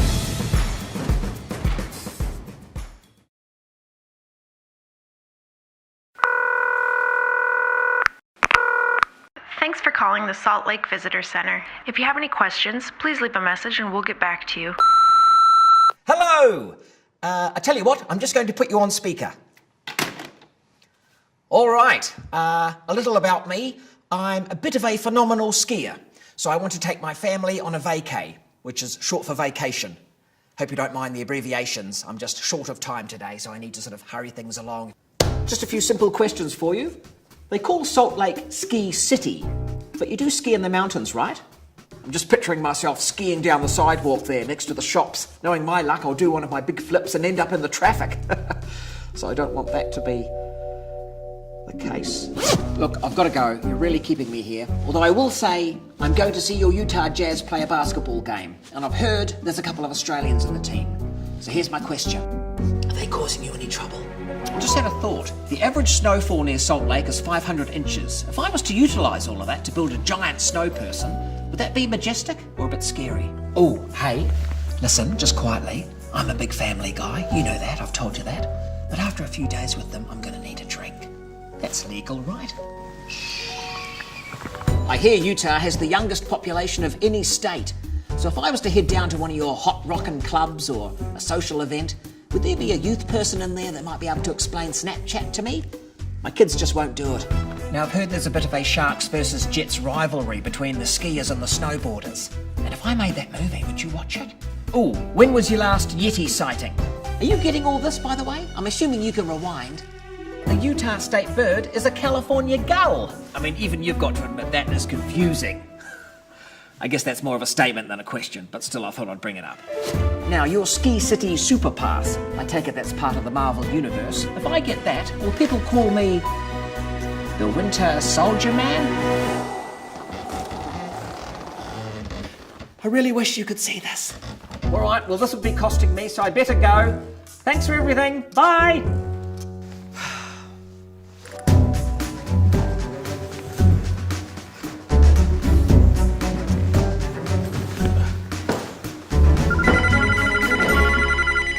This is Beth from the Salt Lake Visitor Center calling you back to answer your questions. First off, yes, you can absolutely drink here. We'd prefer if you ski in the mountains, and I'm happy to call you Winter Soldier.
My name is Marguerite Van Komen, and I'm a snowbird ski patrolman.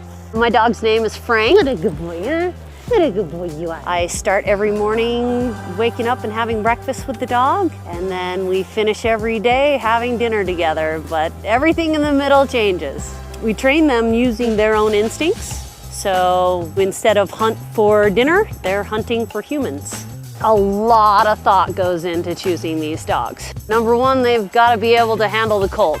Number two, they got to be pretty hardy. And three, we're looking for very high drive dogs. The dog that is going to chew your sofa up at home, we want that dog. The people, the mountain at Snowbird, it's just special. And everything you want to do is here in Salt Lake. Get off the plane, grab your gear from the luggage cart, and within 30 to 45 minutes, you're up here and skiing on snow. You know, Salt Lake is super unique. We have 4 full seasons.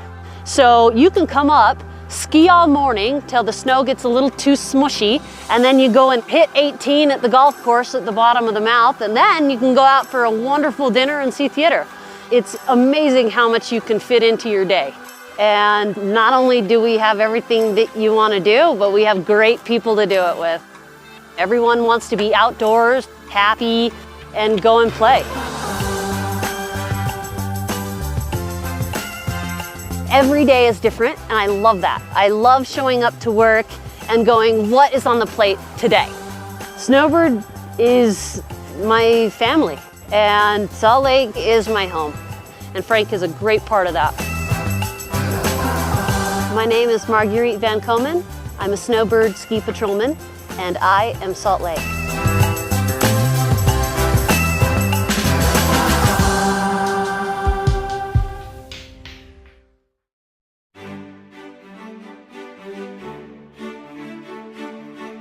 Welcome to the Rocky Mountains. Welcome to open trails and new vistas.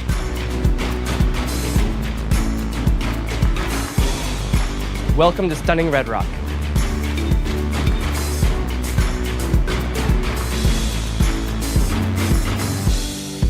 Welcome to the greatest snow on earth. By the tree of broken glass, where the home Welcome to game day fun. anything could last. So let's go and take the words that we know. Welcome to the party. Of thoughtful dreams. But if you listen, you can still hear Welcome to Pac-12 Sports. our names, calling out our names. Welcome to world-class research. We'll keep on standing tall. This world is in our hands. So get up and grab your Welcome to the arts. top, no trip. We are tough as nails. Come on, this is our land. Welcome to real world experiences. We can go to that bridge that crosses over fear. Welcome to a great education. Love and what it does to those they hold near. So let's run till the water. Welcome to new friends. We can toss our worries far away from our hearts.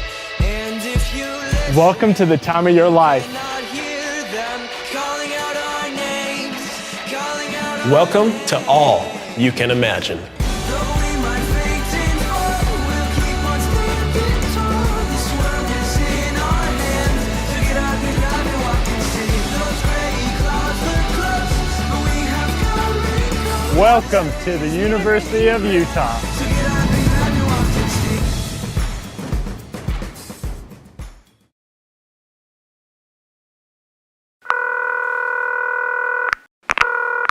Thanks for calling the Salt Lake Visitor Center. If you have any questions, please leave a message and we'll get back to you.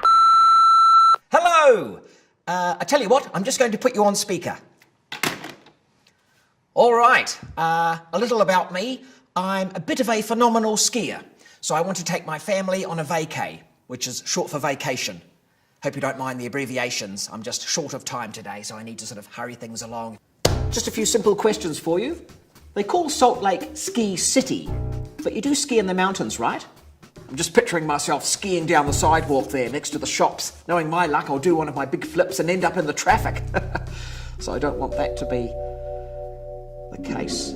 Look, I've got to go. You're really keeping me here. Although I will say, I'm going to see your Utah Jazz play a basketball game. And I've heard there's a couple of Australians in the team.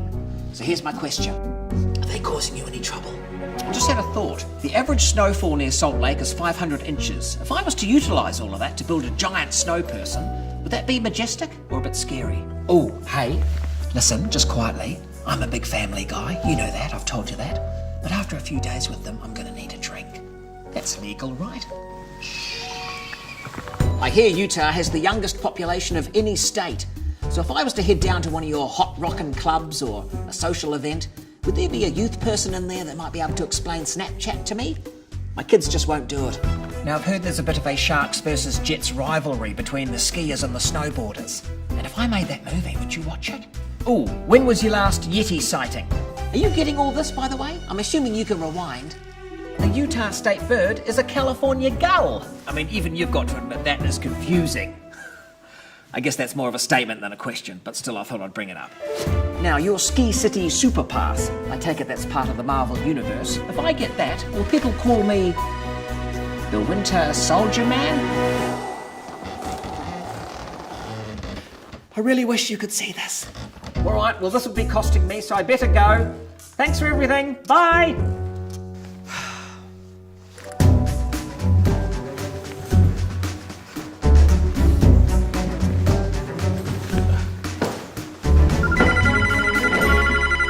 Hi, this is Beth from the Salt Lake Visitor Center calling you back to answer your questions. First off, yes, you can absolutely drink here. We'd prefer if you ski in the mountains, and I'm happy to call you Winter Soldier.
My name is Marguerite Van Koop.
During the break that Utah seems to be picking up the momentum now. So Yes. what was a 3-goal lead maybe in the first period didn't look so imposing. Right. Now I think the hill is going to be a lot harder, a lot steeper for Western Washington this period. Yes, I think the first period Utah didn't look very like themselves. I think they were looking pretty lethargic. But I mean, you have a break, it's hard to come back. And just as we speak, let's see, that is 16 seconds into the third period.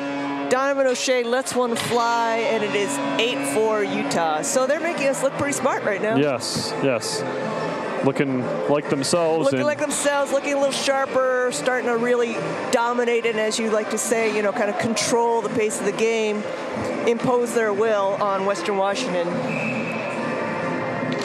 And we haven't talked about it this game, although we've talked about it many times past, that the goal differential matters in rankings. So especially when a team comes in that's ranked below you, just winning the game doesn't actually guarantee you're going to climb in the ranks. In fact, if you don't beat them by enough of a goal differential, you could actually drop in rankings. Right. Oh, and then, you know, the outside factors too, right? Because depends on what other teams do, and that's right, Anita. I mean, there have been cases where you drop in rankings because the win isn't a powerful win, right? And that's why you have to finish the game every time you play any team, and that's why there really is no, mercy rule, so to say. Teams will just keep going, and both coaches understand that, and it's just part of the ACHA and the way the rankings work. Right. Yeah, and it's true. It's interesting. I don't know why I didn't think this, but in many, many collegiate sports, there is a mercy rule, and that is not the case in the ACHA. Whoa! And Monaco goes down. Oh my goodness! Whoa! So Monaco gets tripped. They are going to call the penalty, but then because he lost an edge, he couldn't slow down, and boy, he slammed into that corner really hard. He managed to kind of cover up the last minute so he didn't go in head first, which is good, but I think he's a little shook up, and he's going to go have a bit of a seat there. Boy, I hope he's okay. Oh my goodness, yeah, that was... And it's like the ice is really slick because we've just cut the ice. It's super slick right now. And right, so there's no resistance. You're sliding right into the boards, and that was as brutal of a collision. I guess not a collision, but and the penalty itself wasn't that serious. No, it was not egregious. It was just a trip. Yeah, right. It was just a basic trip, but because Monaco was coming in with so much speed, he flew a little bit and then slid. I thought he was actually going to pull off the stop in time, but didn't quite put the brakes on. Couldn't quite, just because of time and space. And yeah, it's a big collision against the boards. I hope he's okay. Okay. And Western Washington tries to answer. Hay tries to go for a short-hander goal, but Jurgic denies that one. And now here comes Jackson the other way. Drops it to Torrey, out to O'Shea, back to Wiener. Oh, nice little poke check there by Quinn, but Utah managed to keep it in. Jackson shoves it across to Endy. Endy doesn't get all of the stick on it, so it goes wide. Torrey ends up in the corner. Utah still has plenty of time on their power play. Endy skates it in. Nice save by Sanders. 1:14 left in the power play for Utah. O'Shea keeps it in, back to Wiener. Wiener to O'Shea, skates through the circle. And then skates around in another circle, and he sends it all the way across to Endy. A little bit too much on it. Endy's gonna have to send it out to the point. O'Shea does keep it in. Skates it across the high slot.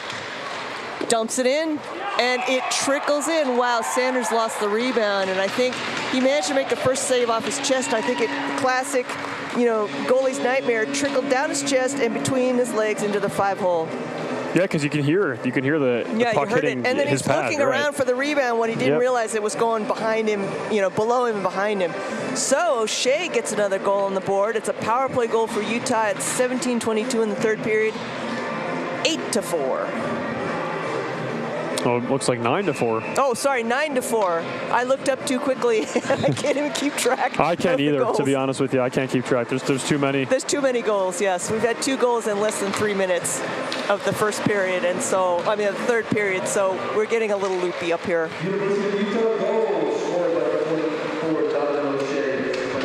Well, this is the Utah team that, we've already kind of talked about it a little bit, but they're looking really, this is the best period we've seen so far. And boy, I tell you what, this Western Washington team is not going to say die. That is Bailey McNanny. He was there for a rebound off of Jurgic, and he just sends it home. He pushes that one home, and so 9-5.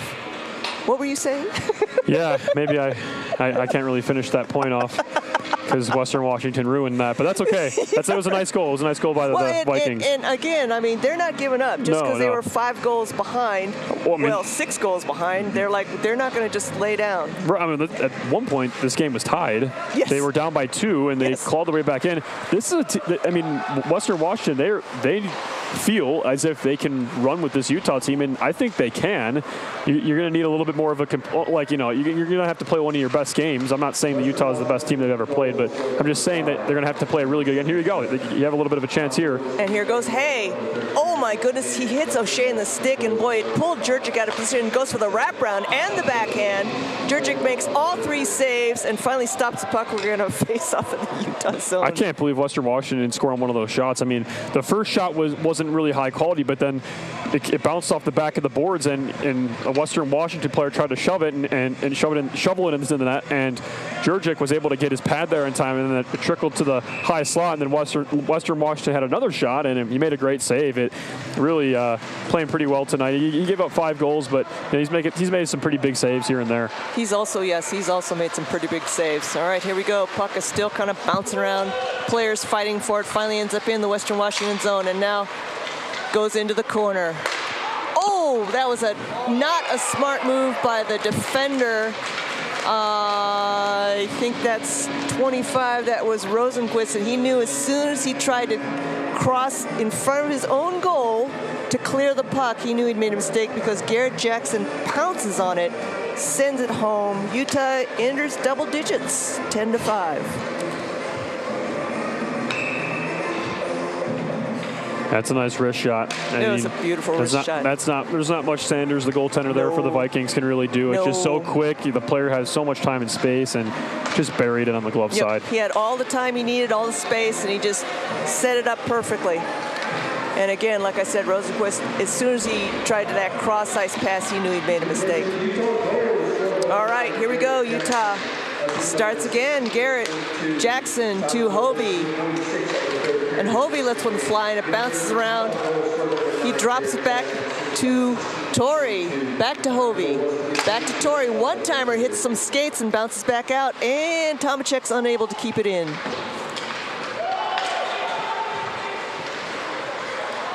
You know, and I'm really impressed with Western Washington. I mean, they're skating really hard. They've got a shorter, a shorter bench.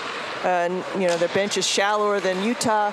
They also, Bellingham is way up north, but they're at sea level, and they're playing on this Olympic ice at altitude like they do it every day. Yeah, I mean, that's a positive you can take away if you're Western Washington. You've got 5 goals and counting, right? I mean, 15 minutes left in the third period, you never know what can happen, but 5 goals against this team, that's a positive you can take away from this. It's just, how can we crack down on defense and stop letting Utah have the open shots and having what they want? Like, kind of like right there, you see Wiener having a wide open wrist shot. Nice job by him to find the open time and space. But if you're Western Washington, just find a way to contain the Utes when they're on the attack. And the story could be a little bit different, or at least you might be in the game. And that's no disrespect to this team. I mean, like I say, that they are putting up a good fight, and this game was close early on. So, they're skating at, like you said, they're skating at this altitude, and they're doing a good job doing it. And tomorrow, now that they know they can hang with this team, they're going to come in with some confidence, right? This game. And today was a travel day for them. Right, exactly, right. And that's quite the journey too. It's not exactly, the next state over. So. No, but yeah, I know. It's like they got to come way down south from way up in the northernmost part of Washington. All right, Utah setting something up. Fene carrying across the blue line. He's got Andy in the middle. Oh, sorry, no, he's got Osola in the middle. Pittman lets one fly. Beautiful save by Sanders, but the rebound gets away from him. Still kind of bounce around. Fene picks it up. He tries to get it out to Osola, but it gets poked away. And it gets by everyone. It's going to come all the way back into the neutral zone. Brown sends it back in, but it hits somebody in the skate, and now here we go. Brett Brumbaugh carries it into the Utah zone, but it gets away from him. Now it's going to get picked up by, can't quite tell who that is. That is 72, yeah, that's Wojcicki. And now the puck ends up coming the other way into the Western Washington zone. Picked up behind his own net by Johnson. And here we go. Western Washington now goes for Pearson, gets that puck poked away from him. It comes all the way back out of the zone, so they're going to have to regroup. Tries to get ahead to Brett Brumbaugh. Oh, and we got a big flip there, like 2 players collide. Pearson gets spun around pretty bad, but he bounces right back up, and now Porter's got the puck. He sends it ahead to Worth. Worth tries to go around his defender. Unable to do so, he sends it into the corner instead to Porter. Porter tries to get it across to Lacroix. And now here comes Kurt Brumbaugh, and he lets one fly, but that hits a stick and ends up off the glass. And Utah recovers. Now back to Sway. He's got some room, so he sends it in. Doesn't even cross the blue line. He sends it in from outside the blue line, and Jurczyk makes a nice save. So we'll have a face-off in the Utah side. 12:45 left in this game. Utah with a healthy 5-goal lead, 10-5. Utah now having 46 shots on goal. Wow. And Western Washington has 15. Yeah, that tells the story, certainly. And like we said, that's tough for Western Washington because, like Anita mentioned earlier in the broadcast, they're only traveling with one goaltender, Edvin Sanders, the goaltender between the pipes right now for the Vikings. And I mean, he's got it's a night where he's going to be feeling it tomorrow, right? Boy. Oh yeah. I mean, he's been having to constantly be in position. Break out the cold packs tonight, folks, because he's going to be using them on every single part of his body. Right. I mean, yeah, it's a tough night for that. And if you're Western Washington, like I was saying, tomorrow the goal is, let's hold Utah to maybe 30 shots total in the game, and right. and that's more typical, and that's a good place to move forward from there. And we'll see what happens tomorrow, but nonetheless. And longtime hockey fans understand this. Maybe some of the newer folks don't understand that 46 shots in less than a game. We still have over half a period left. That is a lot of shots for just 2.5 periods. Yes, it is. It's a lot. I mean, assuming we rarely get 40 shots for a full 3 periods. Right. It's typically around 25 to 30 on average, and in some cases, assuming the shot clock gets to 50 shots for Utah, I mean, in some cases, some goalies don't even see 25 shots in a game, or they see 25 shots basically 50 shots between 2 games, right? Right. I guess what I'm trying to say is 2 games worth of shots on goal. So it's a lot for the goaltender. It's not necessarily like, okay, he's getting the puck fired at him, and of course you've got padding, and you might bruise up here and there, but it's just like the getting up and getting down out of position is a lot. It's a lot of work. Yeah, and you constantly have to be. Tiring. Yeah, it's like being attentive 24/7 basically. And O'Shea, I believe, gets a hat trick on that rebound. Sanders unable. He's got a 2-on-1. There's nothing he can do. He makes the first save. The puck gets away from O'Shea. Is skating up just where he should be. Puts it home. Utah now ahead 11-5. I might be wrong on the hat trick. Correct me if I'm wrong. I think you're right. It looks like a fan. I saw a fan trying to throw his hat out onto the ice. So, yeah, he kind of tipping his cap to him.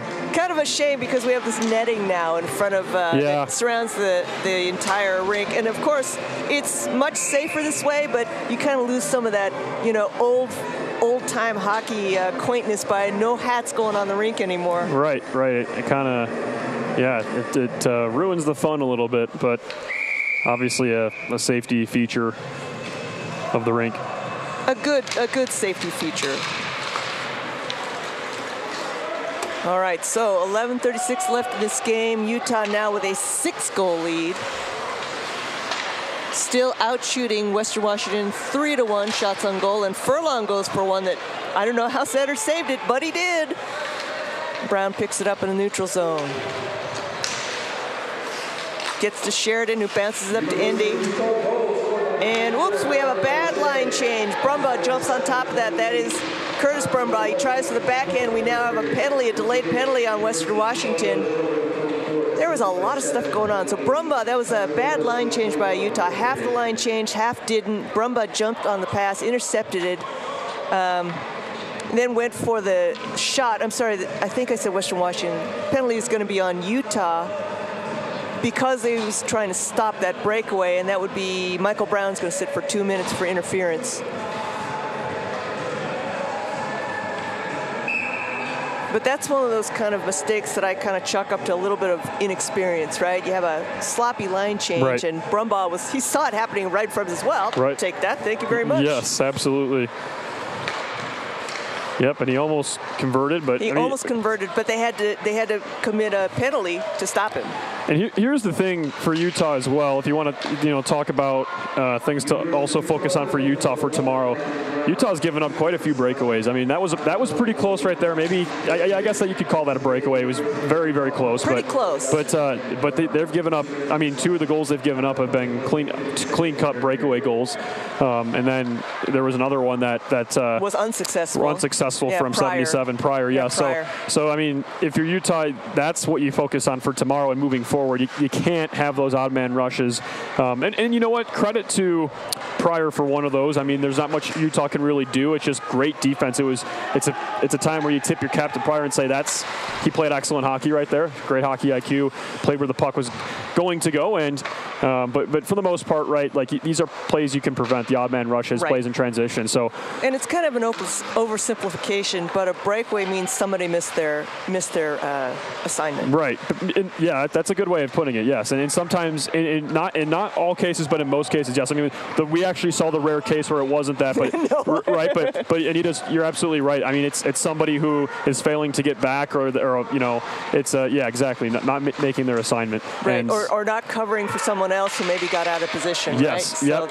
Which is important too. Covering for somebody who's not in position. That's huge, and that's what makes a great hockey team, right?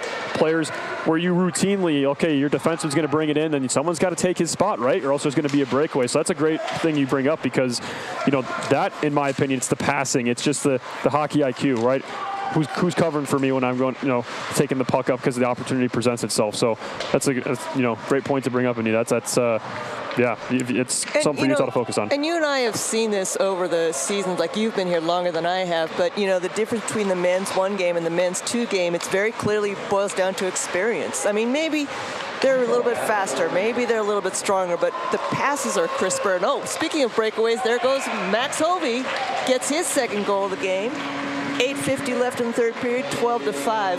And what I was saying is that, they're a little faster, a little bit stronger, maybe, but really the difference you see is the crispness of the passing, people not missing their assignments, right. People flexing and adapting and not getting hung out, caught like flat-footed. And that's experience. I mean, that's just that hockey IQ you talk about. Right. And how about last weekend, and even speed, too? I mean, the speed of the M1 game is also a lot faster, and it's typically, though, when you say experience, like that, you're absolutely right. A lot of the M1 guys are actually older than the M2 guys, and that's just the way it is. It's not because it's not that way due to age limits or anything. It's just those guys have more experience. They've played in juniors. They've played, in various leagues around the country. And now higher level juniors, higher level high school hockey. Absolutely. So you have some guys who are coming in straight from high school, coming to college, but a lot of these guys that are being recruited are players from juniors. So Hovey gets his hat trick. We have a new goalie in the net, and we don't know who that is because he was wearing his practice jersey during practice. I was told by head coach Adam Seagar of Western Washington that Jack did not travel with the team. So I'm not sure who this backup goalie is. It very well could be a forward or somebody who decided to. Yeah, he dressed for warm-ups. So he had the goalie gear for warm-ups, but my understanding is that is not Jack Maxon. But we do have a new goalie. We have 13-5, or is it 12-5? I'm sorry, I tried to see too many things. I think you're good with 12-5. I think that seems right. Unless they haven't added the goal yet. Yeah, no, it is. Yeah, Max Hovey with the assist by Hayden Tomacek, and it's 12-5. I'm trying to look up here quickly to see who our backup goalie is, but they have not put that new information up yet. It may be because we don't know. And we have another goal. This time it looks like Hovey again.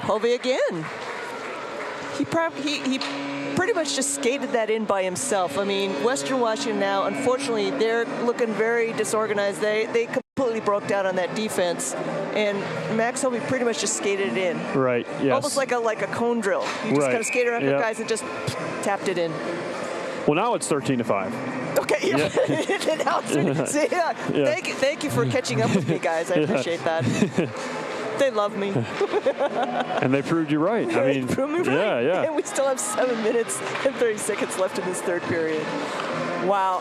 Now I think what you do is you just try to keep your team from being demoralized, right? Because they still have a game to play tomorrow. Right. I think that's going to be really important. Again, especially with these younger guys, they're very, like, the emotional ups and downs are a little bit, you know, they're a little bit more emotional, as you say. You know, they're more prone to the ups and downs. And this is one of those times where it's really important to try and get, you know, their head back in the game.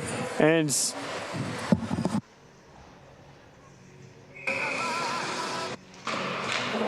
so we'll have a face-off. There's a shot, and it's deflected wide. And now it'll be Western Washington dumping it up into the air and sending it all the way out. O'Shea on the puck here for Utah. He'll play it forward. And it'll be Wiener now at the blue line trying to make a move. Backs off the puck, which will result in a delayed offside. So Western Washington will take the puck over and reset it from their own end. It's shoveled forward. Utah takes it over again, and this time it'll be Zeke Endy across the blue line. Dumps it in, finds Wiener. Wiener makes a nice move. Good save by the goaltender. As Anita mentioned, we don't have the name for this goaltender, so it's a nice save. Anita having to step out for a few moments here.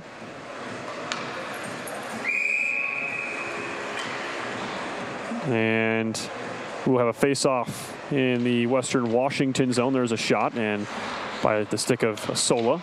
It's now taken over by Pittman, who has a goal tonight. One of the many goal scorers for Utah. He sends it across the zone to Lacroix. He's trying to handle it. Good defense there from Western Washington, that being Brumbaugh. And then we get a stoppage in play.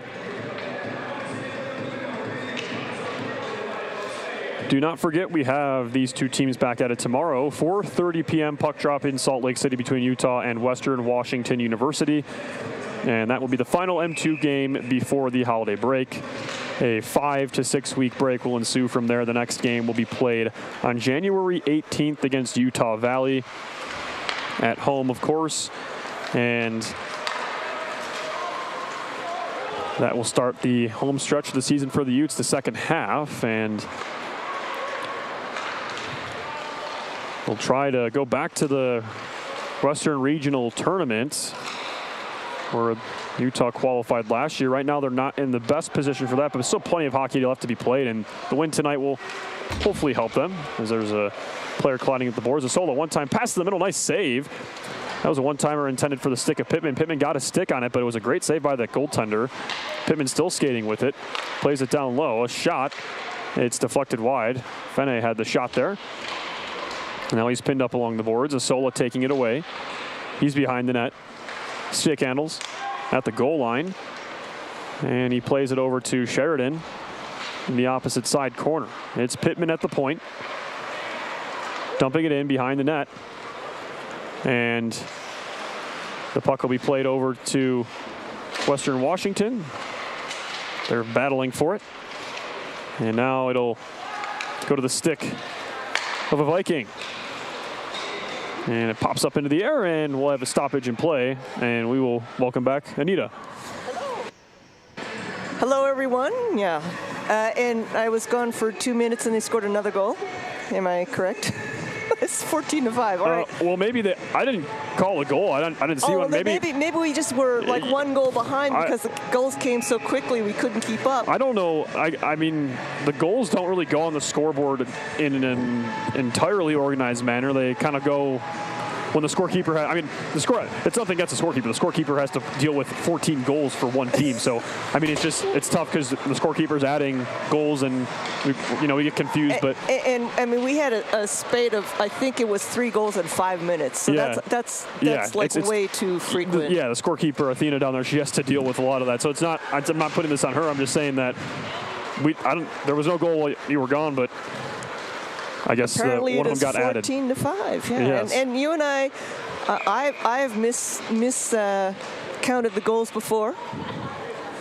Well, I mean, at this point, it's 2 touchdowns, so that's that's a lot. That's a lot.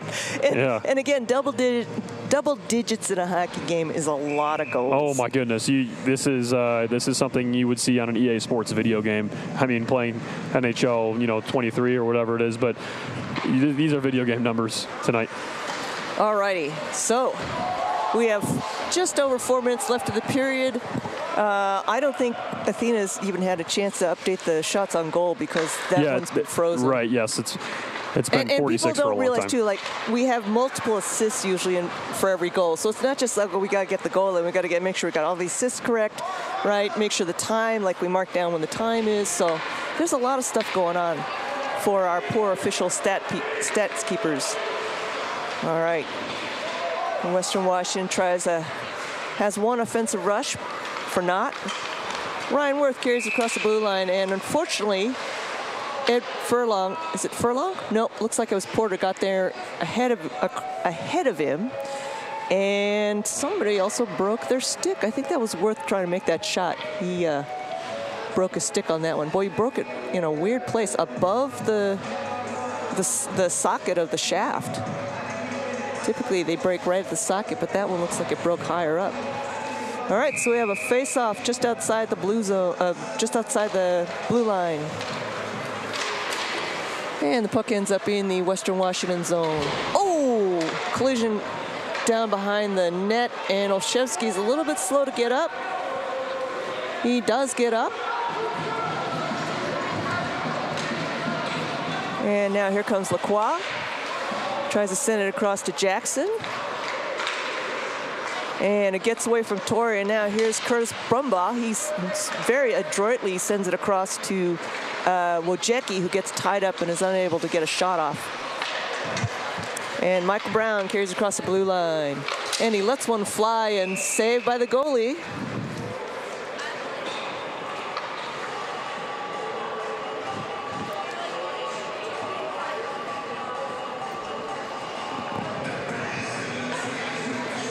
And I'm waiting for my stats to update to see if maybe we can figure out who is the mysterious man in net for Western Washington.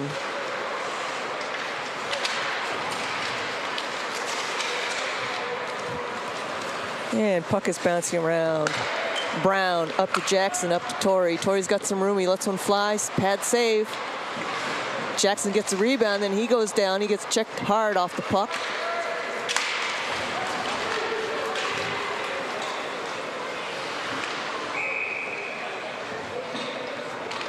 And Jurczyk makes a save. We're going to have a face-off. This is the first post-whistle activities we've seen all night. Oh, yeah. I was going to say, it's been a very, clean game. None of the post-whistle stuff. Yeah, everybody, even if there's a collision, there's players just jump up and skate off, and so it's been great. But, I guess 14-5, that's pretty tough one to take. Yeah, I don't play college hockey, never have, but I think if anybody's trying to talk, I think the easiest thing in this situation would just be don't say a word and point at the scoreboard. But I don't know. That's neither here nor there. Well, and again, when you're getting beat really badly, it's a tough one to take. Right, I have played a lot of sports, and I can tell you that if you really care about the game, it's really tough to get beat.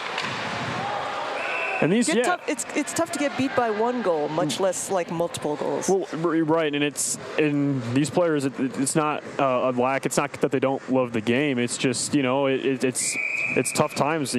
Starting a program and competing at a high level. Utah's still doing the same thing. They're ranked outside of the top 20 right now, and this is a much improved team. So it's hard to play at the elite level, and nothing against Western Washington. They're doing it right. They're building a good team, and they legitimately have some good talent on this team.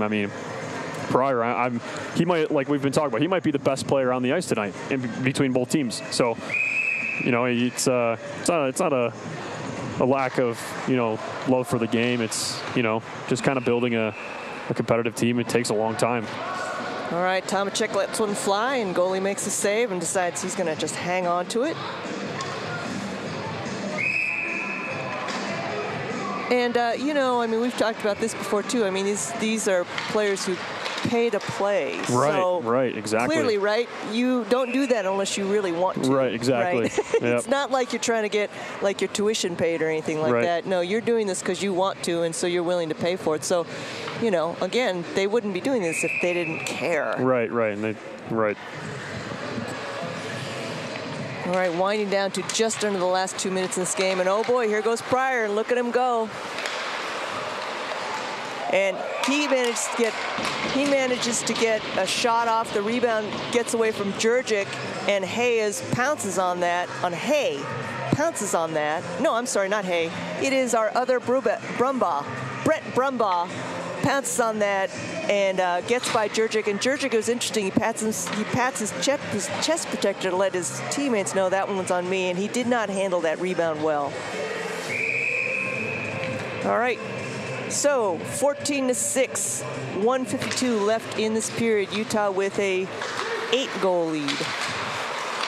Pittman dumps it into the corner. Ledyard goes back to pursue. Sends it around back the other way. Olszewski keeps it in. Still kind of bats around. Pittman picks it up. Back out Olszewski. He lets a wrister fly. Save gets away from the goalie. And now the puck squirts out. Olszewski gathers it up. Stretch pass. Wow, pretty stretch pass to Osola, but it just kind of loses the handle on it. Gets away from him. And now here comes Curtis Brumbaugh the other way. And he loses a stick, and we're going to have a Utah player going into the box for slashing. The reason he lost his stick is he got whacked on the arm by, looks like that is Keegan Torrey. That looks like Olszewski, actually. Oh, to the box. Olszewski. Sorry, Olszewski. Sorry, Zach. Yeah, so the reason that, like I said, that Brumbaugh dropped a stick was he got smacked on the arm, and I'm sure Zach was actually trying to, do a stick check, but missed the stick and got all arm.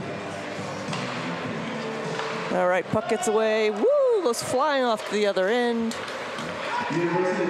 We have 1:54 left in the penalty, but we only have 1:03 left in the game. So Utah will finish the game in a penalty kill. Sheridan dumps it in. Gonna get picked up behind his own net by, I believe that's Shapiro in the corner. And now the puck comes back out. Brown to Sheridan, back to Brown. All the way across to Porter. And Utah looks like they're doing a little bit of clock killing here, time killing. And they send it out. Goes to 84. I apologize, my numbers are mixed up. Oh, that's Brendan Taylor, number 84.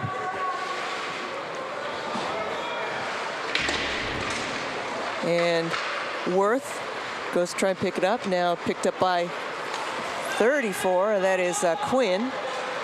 He sends it up. He carries across the blue line himself. And this game is going to end with Utah beating Western Washington 14-6.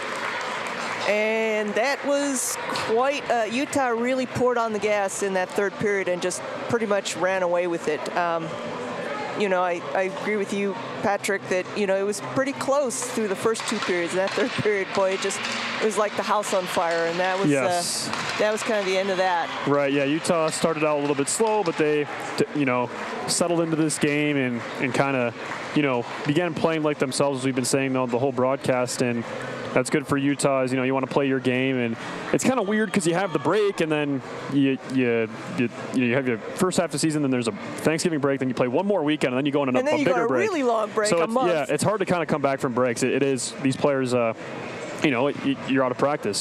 But Utah looked very good in the third period, and that's something they should build on for tomorrow. And Western Washington, they looked good to start out this game, so that's something they should build on for tomorrow. They can run with this team. It's just a matter of, shutting down the Utes in the offensive zone. All right, folks. Well, we still have our headliner this evening at 7:30. Please be sure to tune in then. It'll be your Utah Utes men's one hosting San Diego State University. Again, this is Anita Tsuchiya, my partner Patrick.